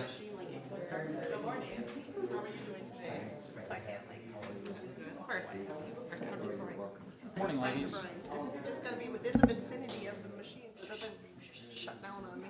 Cause it has an auto lock on it. So I'll be anxiously Here, and I didn't give a time when they wanted to do it. He just said, let's just fit it in later somewhere, and they said, so they didn't pick. I said, you guys can put it wherever you want, and they didn't. That called me, and I was like, I'm texting him. He's like, I was like, I'm in the meeting. Yeah. So, thank you. I don't know if you were watching.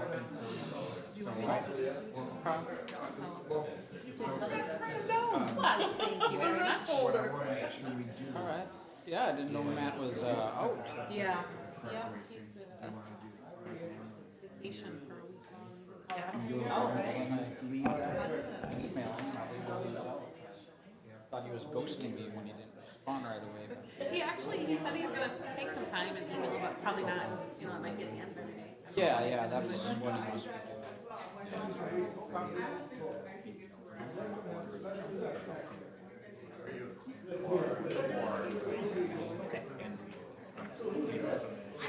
So that you can see the tape, and then.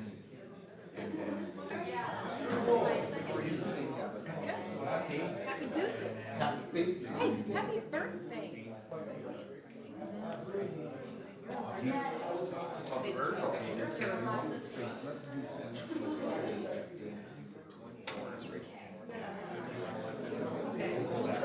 You're awesome. Oh, is it?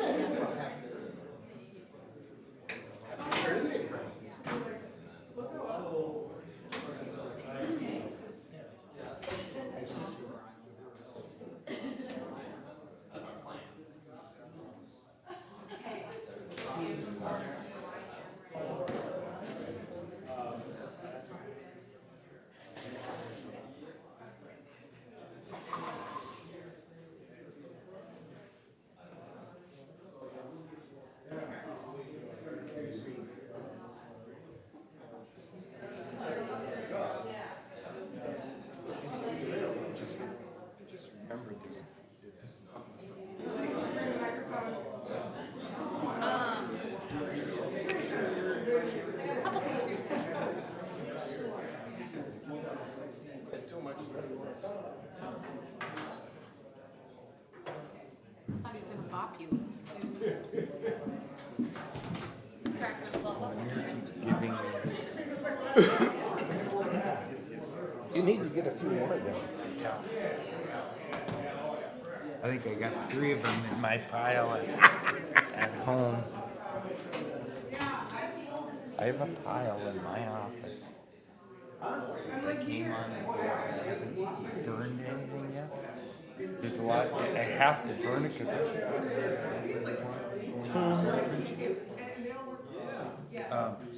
But I kid you not, that pile's this high. Oh, I believe it. Trust me. I know. Trust me. I agree.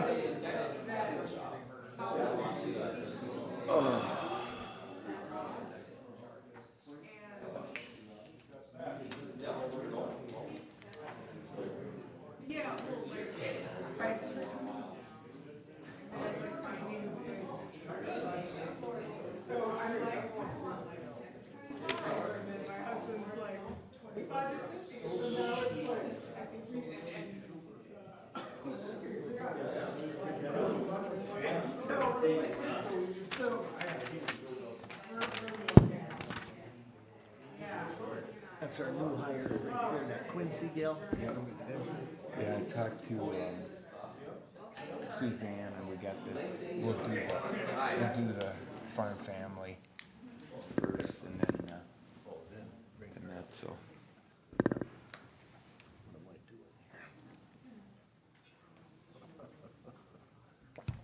You navigate that screen.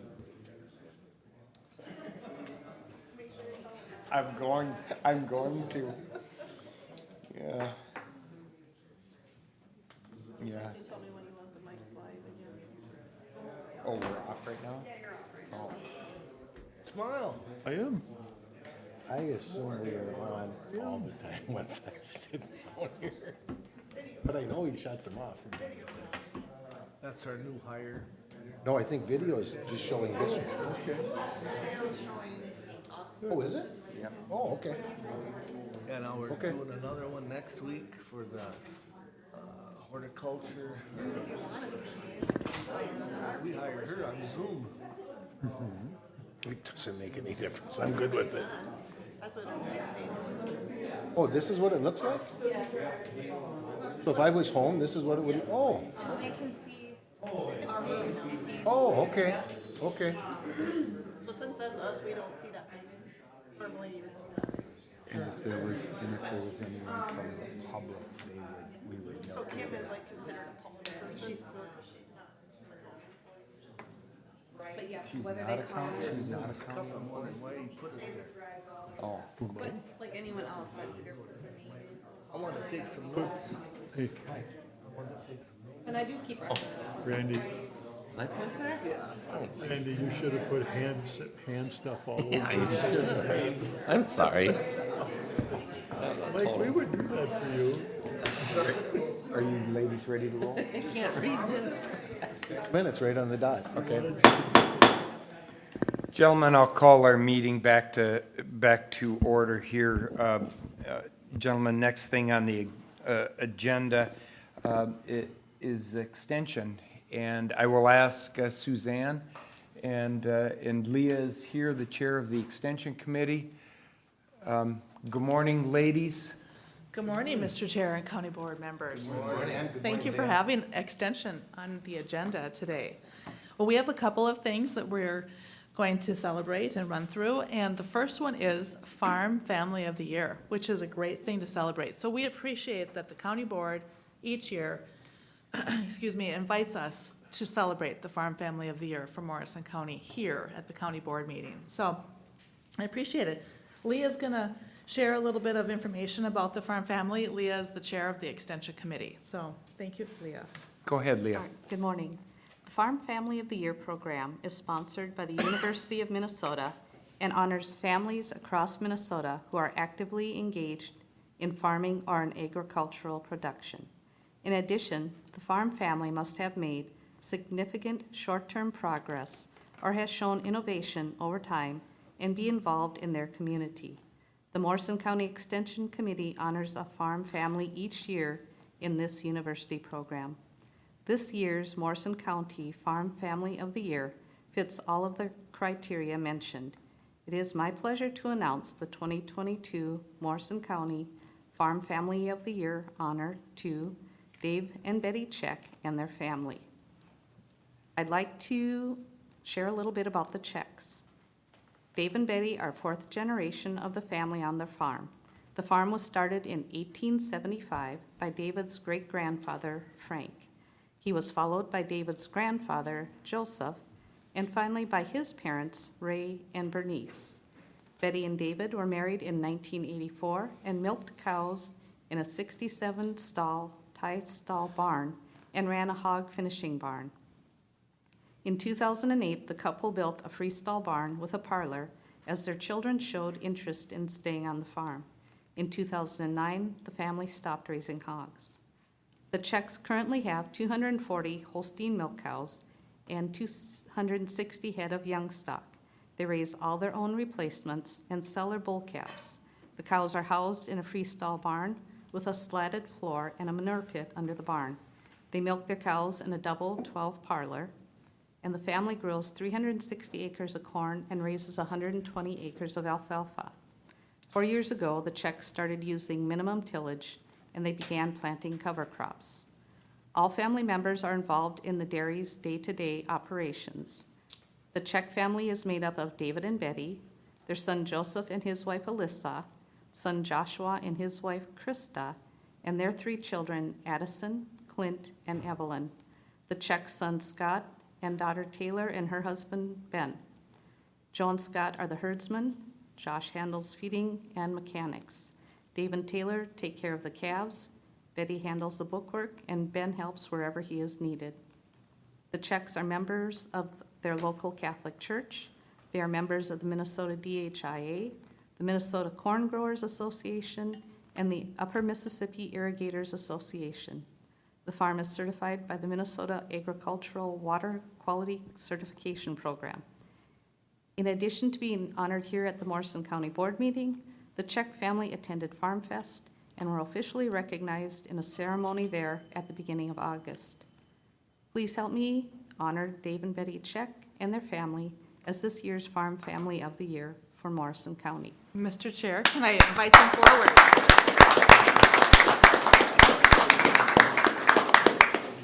I'd like to invite Dave and Betty and their sons, Joseph and Scott, representing the family. And would it be okay, members of the board, if we get a photo of them with you? Please. But I'd like to ask if you have any comments first. Well, yeah, before we go to Jeff's favorite spot, the photos, I'm gonna take the opportunity to extend my congratulations to the Czech family, and I have the privilege, along with Commissioner Wincher, serving on the Extension Committee, and we had the opportunity to host a meeting at their farm. There's things that jump out right at you right away when you're on their location. Number one, this is a very clean and very well-run operation. This family was very welcoming to us, and you could see, just you stand in the yard and you look around and you can see that this family is very progressive in how they approach agriculture. They're very respectful of their neighbors, and they are also very involved in the community, in the church community, and with the city of Little Falls and all of Morrison County. To me, they are a great example of what Morrison County is, and this is a county that's economy is driven by agriculture, and it also is one that really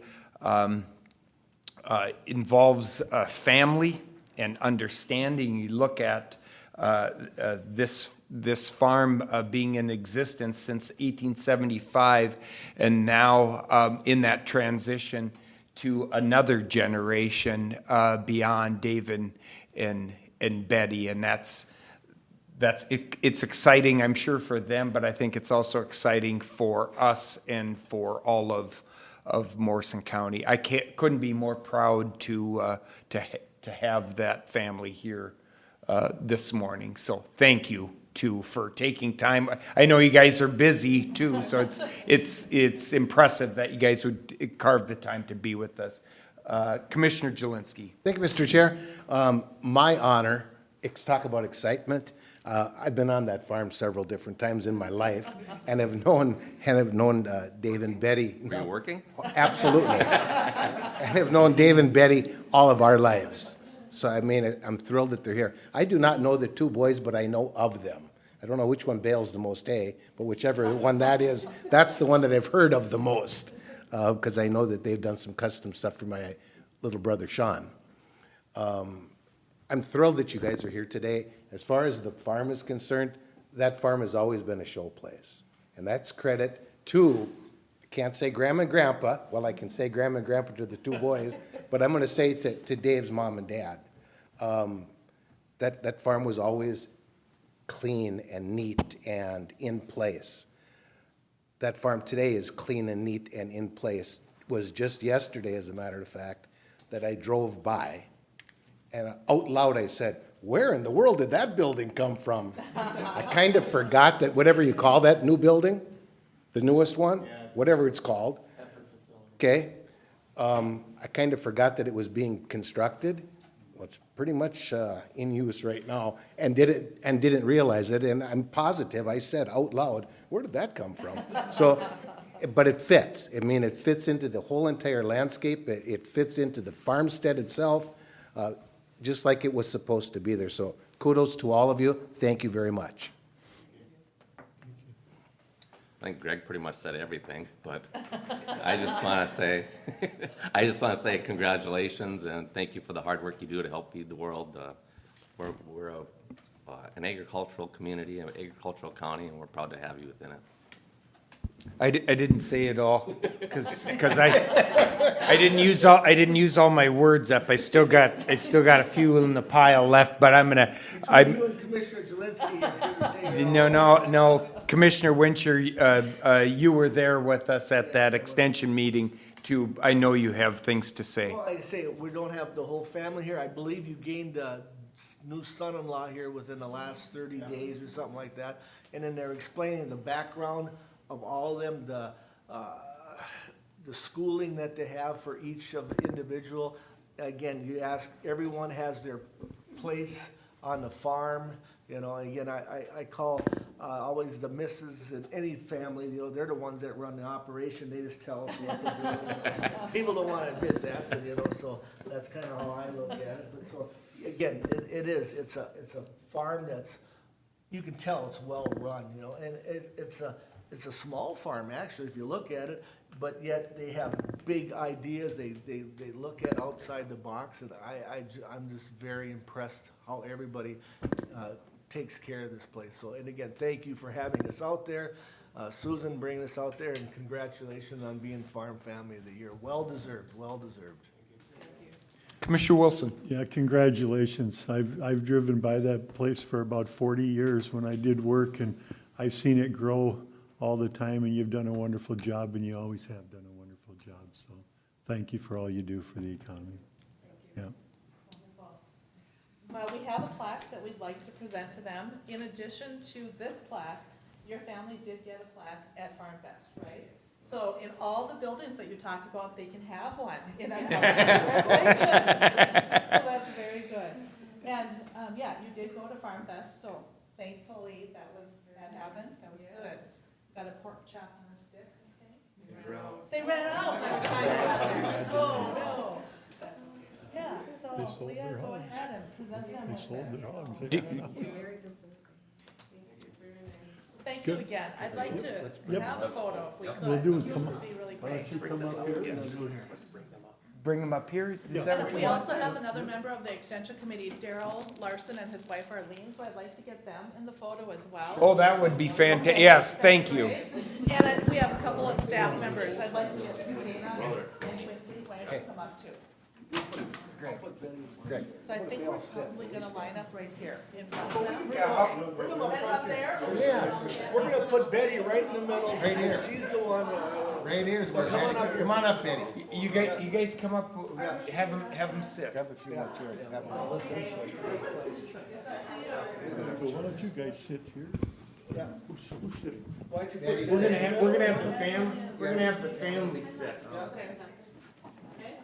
Another bring Davey over And here. we'll just gather around, maybe I'll.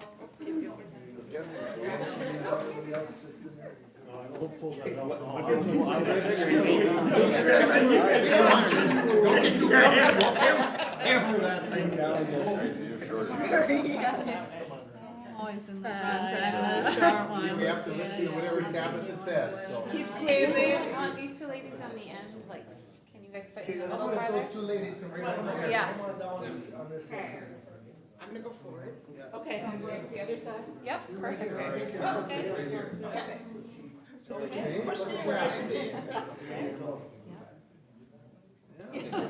Will this work? Yep, I can see everybody. Smile.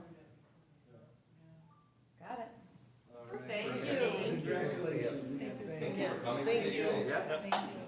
luck. Congratulations.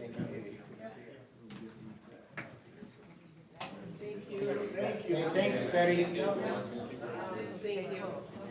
don't you just kind of sit? Thank you very much. Do you want your glasses? Okay, so it's good for work.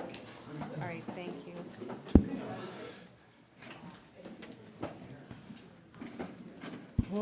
Greg, I'm sorry I teased you. No, that's all right. I feel bad now. You don't. We all agree, when you two start off, we have no questions left. I still got a couple words left though in the pile. Oh, you're funny. Oh, you're a good man. You're a good man.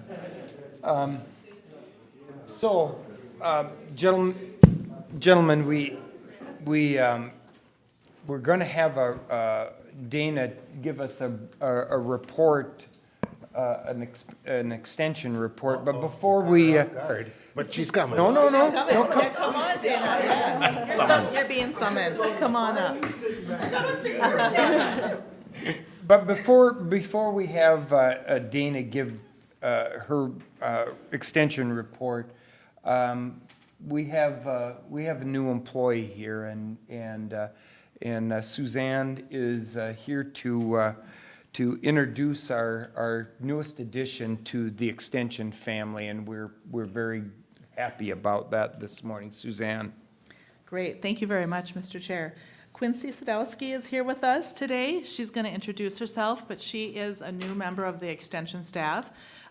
We have that grouping of agriculture educators that we have with Morrison, Stearns, Benton, and now Sherburne. And those positions are being filled. We've had a couple of vacancies, and now Quincy is our first hire with that grouping.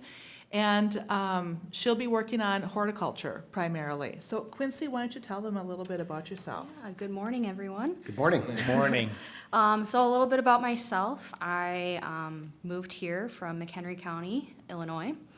So right on the border of Wisconsin, kind of by Chicago, if you're familiar. But I started in extension for Illinois there.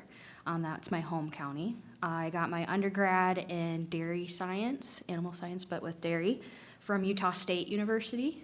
And then upon graduating, I came home and started working for the Fair Board Association, actually, for a couple years. So I have that background.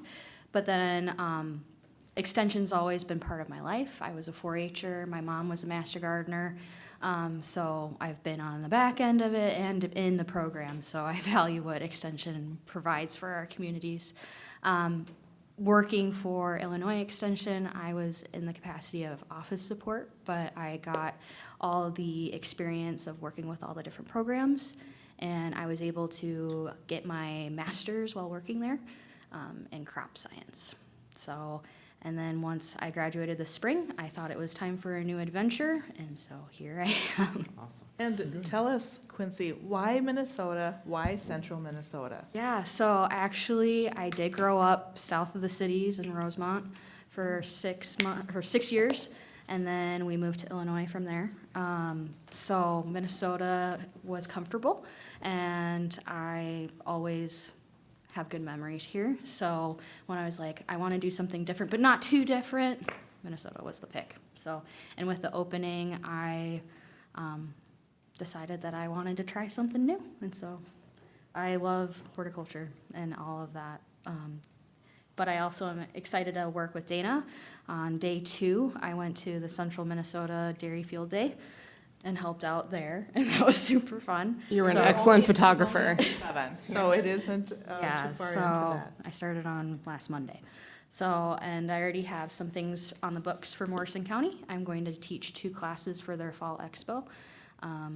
So it's gonna be fall harvest and storage of fruits and vegetables and how to take care of your berries for the fall. So if you're interested, we will have classes for that. Good deal. Thank you. Okay. Gentlemen? Welcome aboard. Thank you. And I always, anytime new hires, I always say, you can move to Morrison County. Right. I got really lucky, and I'm actually on acreage out in St. Joseph, so That's good. But I will say that Leah Schilling, who was here before, she's looking out for Dana to get her into Morrison County, so, yeah. We're trying. Mr. Chair, if I go on to Dana's report, or would you? is there- No, I think that would be fine. I want to extend our welcome to you, Quincy, and I could use some more of my words and ask some questions about my berries. I will delay that. I do have business cards, so you can have my contact information. But I will say you have extensive education, extensive experience and background. We're Morrison County. And the Quad region is in very good hands having you here. Well, thank you. Dana.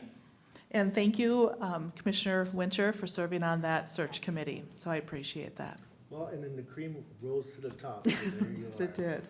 Thank you. So we're glad to have her here, so thank you. Dana? So I'll start with one of the earlier programs that I offered this summer, which was Farmers Night Out about stocking density.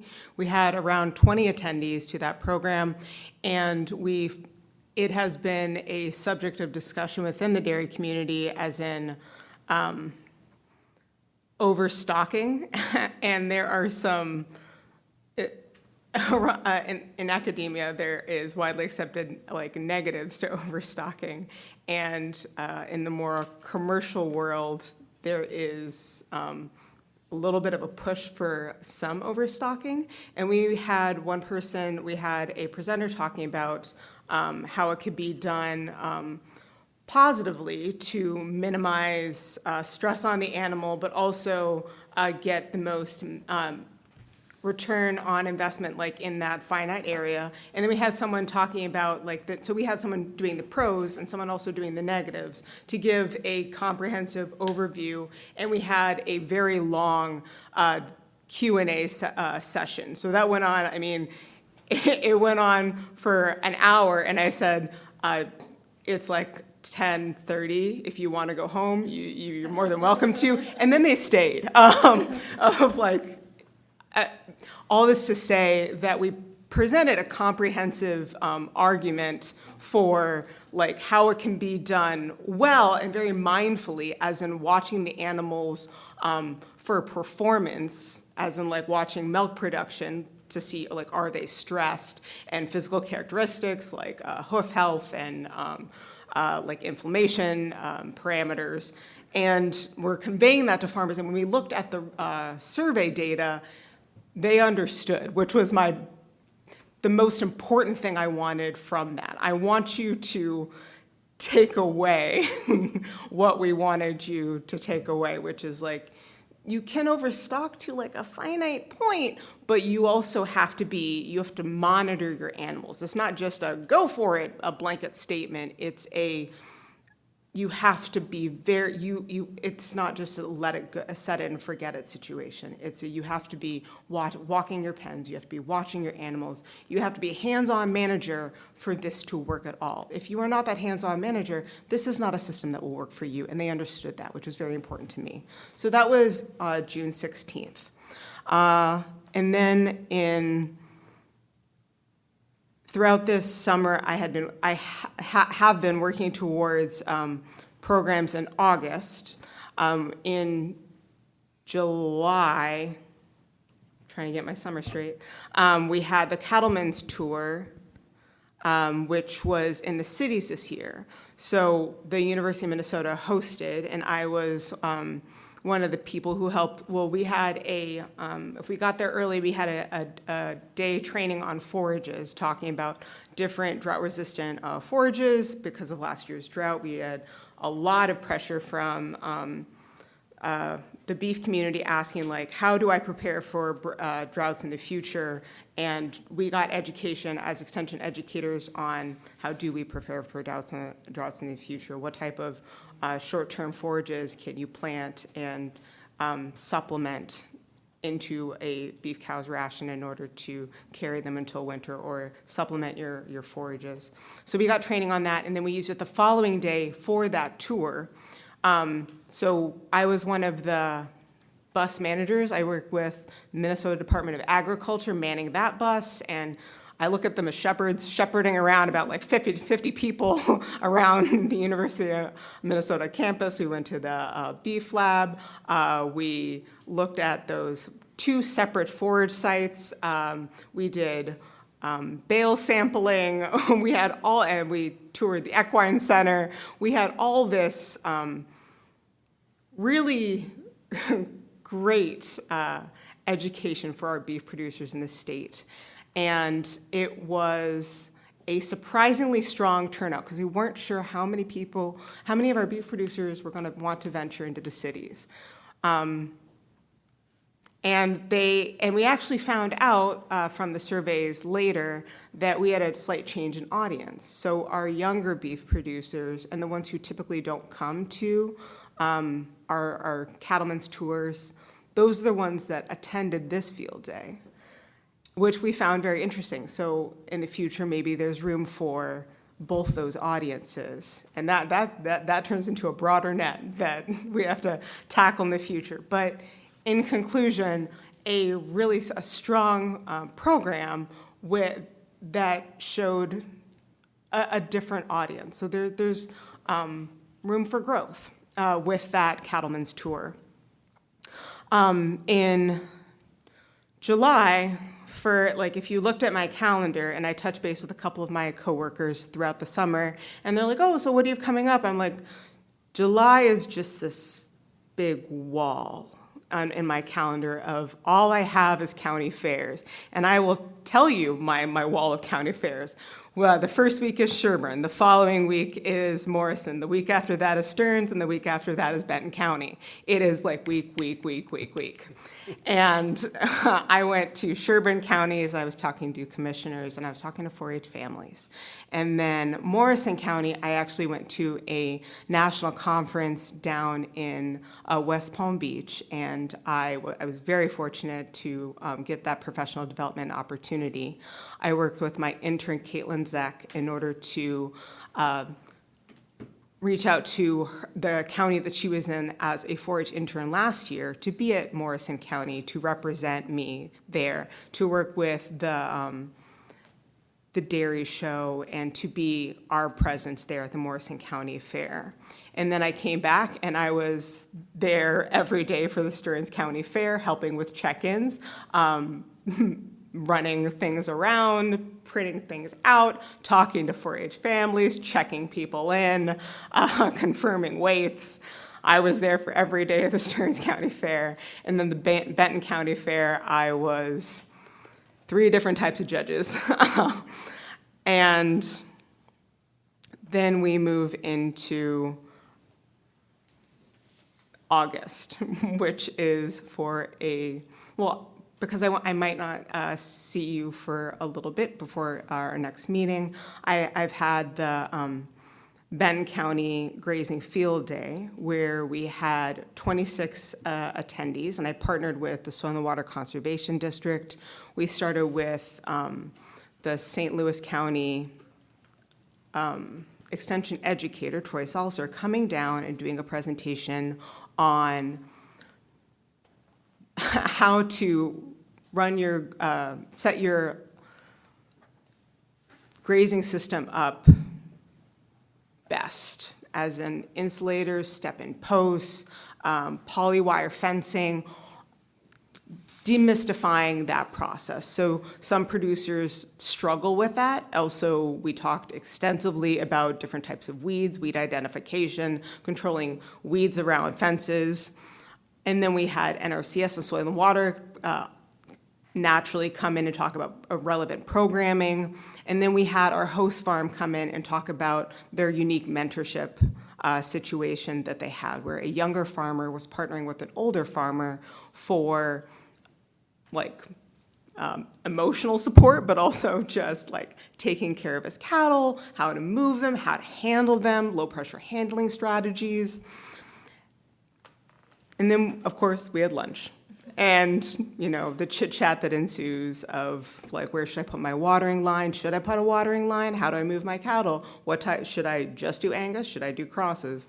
How many, stocking density? How do I control weeds, weed pressure? Really good discussion. And because I love surveys. Surveys showed it. The 6 days later, I had the Central Dairy Field Day, which was at Jansky's Farm in St. Augusta, and we had 62 attendees to that. We had the focus of that program was on cover crops and how to use them naturally for soil health and improving organic matter, but also how they, for this dairy operation, how they can be incorporated into a dairy cattle ration, which I look at as the plot twist. Because a lot of people look at cover crops as, like, yes, that's nice, but it's a quote-unquote waste of money. As in, it's money that I don't immediately see the return on investment for. And this was somebody singing the praises of how cover crops can be used in a more profitable, that's not correct, but another way that cover crops can be used. And surveys showed that, of like all the comments said, like, I didn't know that, like, thank you for talking about cover crops, like, what did you learn? Cover crops, soil health, and then my favorite, it was a fun day with my dad, which made me really happy. You know, because it wasn't children there, it was obviously like an adult man spending time with his father. Or woman, who knows. And then another moment that I took from that Central Dairy Field Day was sitting down at the meal and just like watching people talk with their friends, with their coworkers, with other people in the industry. Just that moment of fellowship and just being like, you get those shivers of like, I think I did it.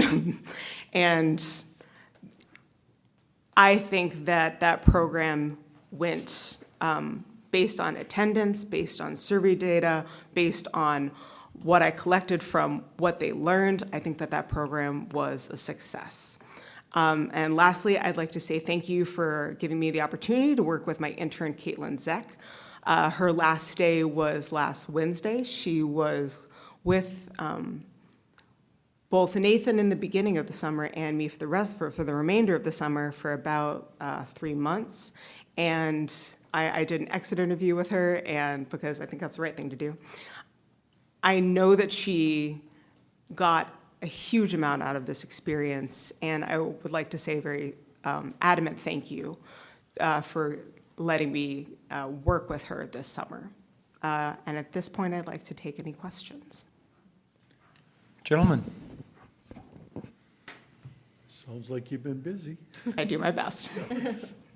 So seeing as though, Mr. Chair, if I may. Commissioner Jelinski. Seeing as though Suzanne kind of suggested this, how close are you to moving back or moving to Morrison County? If you can find me a house. Thank you, Okay, Commissioner we're getting Jelinski. close. We're getting close, all right. I know Commissioner Winter has been keeping his eye out too, so we'd appreciate anyone. Yeah. You would like an acreage, you would like something where you can have your bees. 'Cause Yes. you have honeybees. Yeah, we do. We had someone called the extension office, and there was a swarm, and my husband went and captured the swarm, and so we have ones that are quietly existing in our backyard right now, and then we have to figure out how to overwinter them, which in Minnesota is no small task. I mean, getting them through the winter is hard. It's more south, it's hard too. Well, I mean, we've done it in Kentucky and Indiana. I mean, like, it's hard. But, gosh, Minnesota, I mean, just the cold. So thank you for bringing that up, Commissioner Jelinski. Yes, great. Absolutely. Dana, it's a pleasure to have you here this morning, and obviously you have been very busy as the whole extension department here in this last, I'll say, 2 to 3 months here, too, when we have some things in transition and a lot of things happening out there too. But thank you for taking the time to come and visit with us this morning. So Thank you all. It's always a pleasure to be here with this county board. Thank you very much. Suzanne, Quincy, thank you also. Thank you. Thank you. So, gentlemen, I don't believe we have any pertinent points from our administrator. to go over. But before we get to our committee reports and schedule. We also have to discuss what Randy pulled out of the consent agenda. Oh, It's pulled. oh, you are correct. And thank you for keeping me on track. So at this time, we'll go to Commissioner Wincher asked to pull the approval of the resignation of our auditor treasurer. Commissioner Wincher. Chair, again, for the last week, this is one of the biggest questions I've had is about our county, where Chelsea leaving the county, as they said, and they just want to know what our process is. And again, when she gave her notice, I think it was last week or a week and a half ago, it kind of caught us unprepared for this. It caught me by unprepared. But, it's the procedure that people are asking me, well, what's gonna happen? What options do we have? Because again, with the election coming up in November, she was on the ballot, unopposed, and the questions is asked of me is, what's the process gonna be? And I just think that's important. It's not that, I'm gonna approve her resignation, but I just think if this is the time for a discussion, what our options are gonna be, are we gonna do something else But again, that was, this is gonna affect the county here in the next 60 days, 90 days to what our process is gonna be to fill that position. So I guess my question is that something that we want to table for like a planning session? Or is this something that we would, again, here do at the board? I'm just looking for. I think that'd be a good idea, Mr. Chair, and Matt will be back to it at that time. Yeah, and so, the action before us is to approve the request of her resignation, and I agree with you, Commissioner Lemire. I share your sentiments, Commissioner Wincher. I don't know how you necessarily prepare for what was revealed to us when she announced her resignation. But I think we gave direction to our county administrator at that time to gather information to be able to present to us all the options and/or things that we are required to do to make sure that we can have these services to the public here in Morrison County. So I'm going to say that we'll probably have further discussion about that as we go forward, and I would assume in the planning session. But I also want to, with respect to our administrator, make sure that he has the time to be able to gather that information before we start to have discussions on that.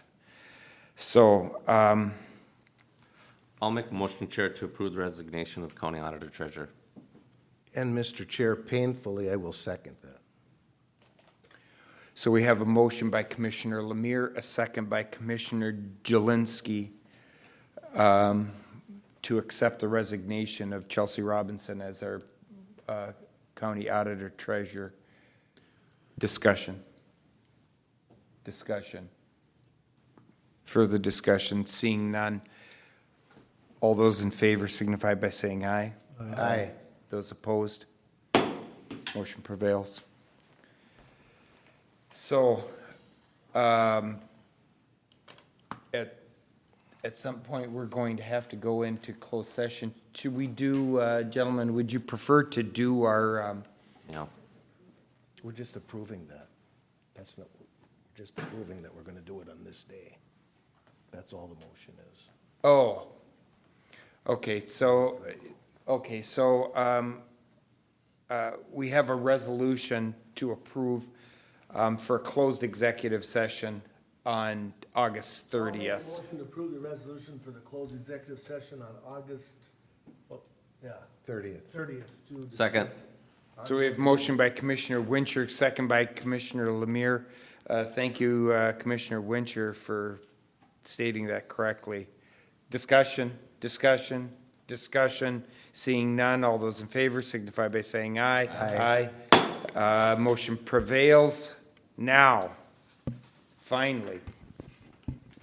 Commissioner Wilson, I'm sorry, it looks like you have something to ask. I just want to make sure that everybody's aware that on the 30th, we have that public hearing, public hearing for planning and zoning for ordinance change. That would be in the evening. Yeah, in the evening, though. Yes, and that will be, and I just Commissioner want to make sure Wilson, that people are aware of that so that they can come to that public hearing on August 30th at, what time was that? 6 o'clock, that will be the beginning of the Public Works, Planning Commission Board of Adjustment meeting. It's a planning commission's meeting. Yeah.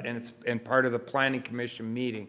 And thank you, Commissioner Wilson, for mentioning that, and I will also encourage the rest of the board too, if you have constituents in your district who you've talked to about these issues with changes to the ordinance, and/or anything else in relation to that you reach out, continue to reach out to them, and to your township officials that you also represent, to make them aware and give them a reminder that public hearing is for us to take input on. Commissioner Wilson.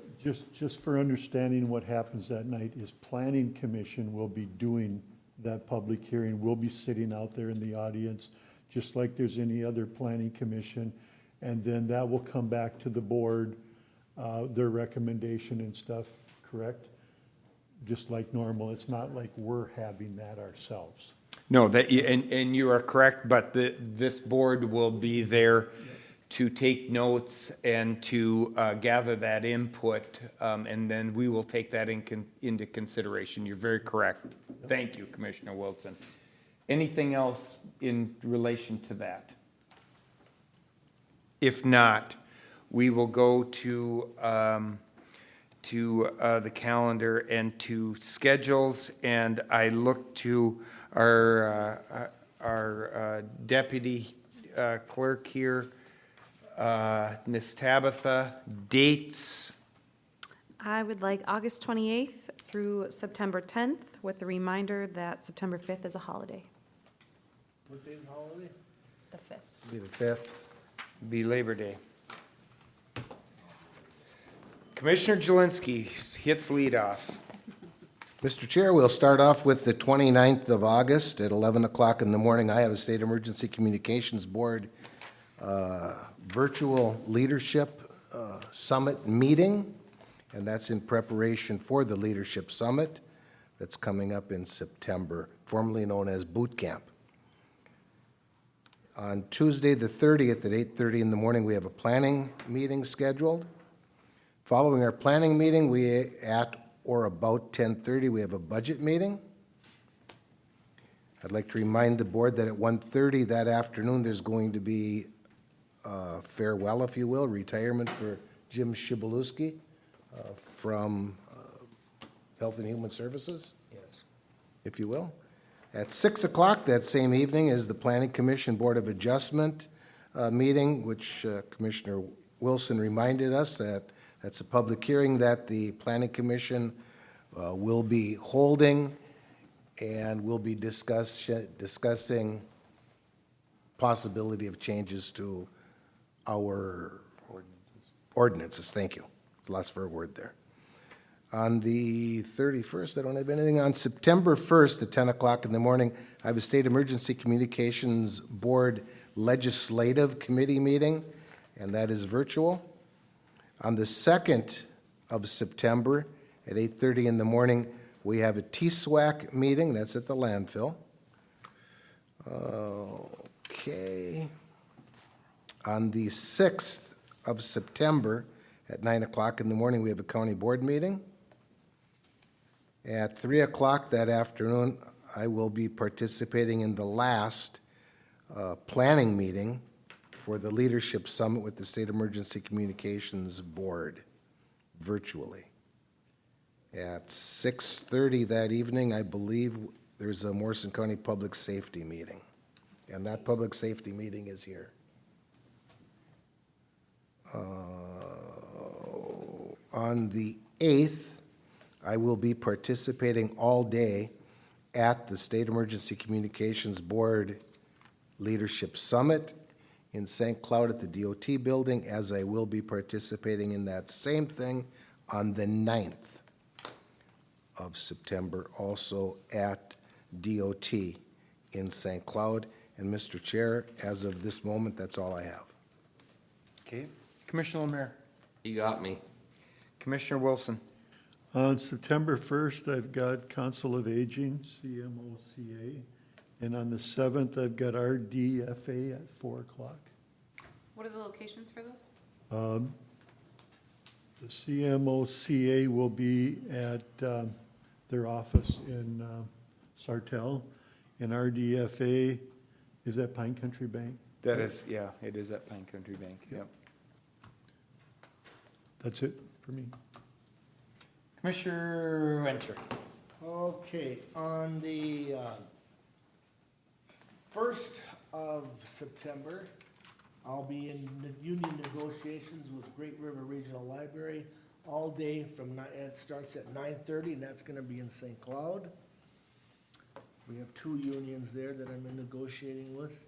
And then on the 9th, we'll be doing extension interviews to replace the other extension person, so I'll be doing that. That'll be on Zoom, however, so that's gonna be, could be in St. Cloud at the extension office, or you could stay at home, so that'll be the option.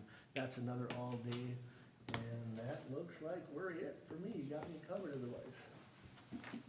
And for me, I believe I'm covered on the 30th, next Tuesday on the 30th. I have a conflict with where I need to be in 2 places at once at 9 o'clock that morning. So I'm going to ask our Vice Chair, Commissioner Jelinski, to probably run that planning session until I arrive, and I'm hoping I can be here around 10 o'clock or shortly thereafter, and I'll participate in the plan is to participate in the budget hearing or the budget meeting, and we'll certainly be here that evening for the ordinance public hearing. Other than that, gentlemen, thank you, Tabitha. I'd be lost without this lady. On September 20th, looking ahead, and we're going to have the water plan. The Water Festival. The Water Festival, thank you, at Camp Ripley. And in my first 2 years on the board, we've met out there at Camp Ripley. The last 2 years it's been canceled due to the pandemic. Now we're back at it again. In the past, we delayed start of the county board meeting to allow us to greet the participants there.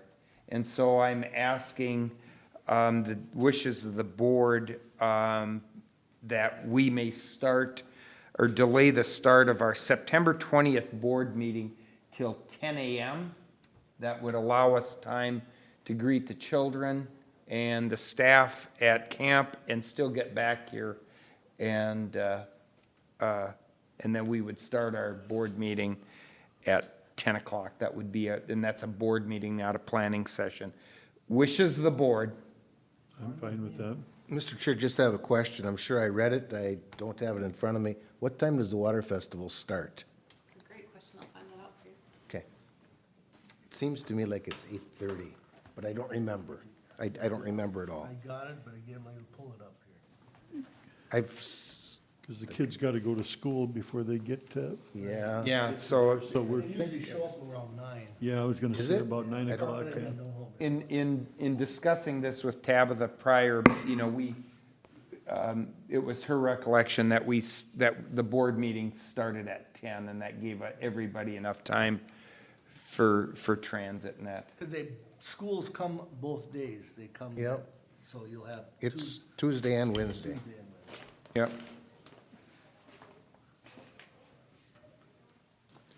I'll let you know. They arrive at 8:45. There we go.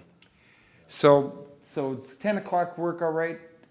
Yeah, I think that'd be I'll good. bring a limited amount of words on that date, and we can still get done possibly. key. Possibly- By 3? We'll be done possibly by 3? I'll make that motion. Are you guys all right with that? Yep. Tabitha because Tabitha will need to make that change in Yep. our publication.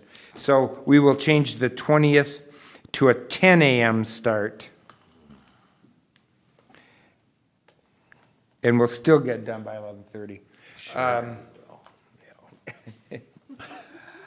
Anything else, gentlemen? Tabitha, anything else for us to consider?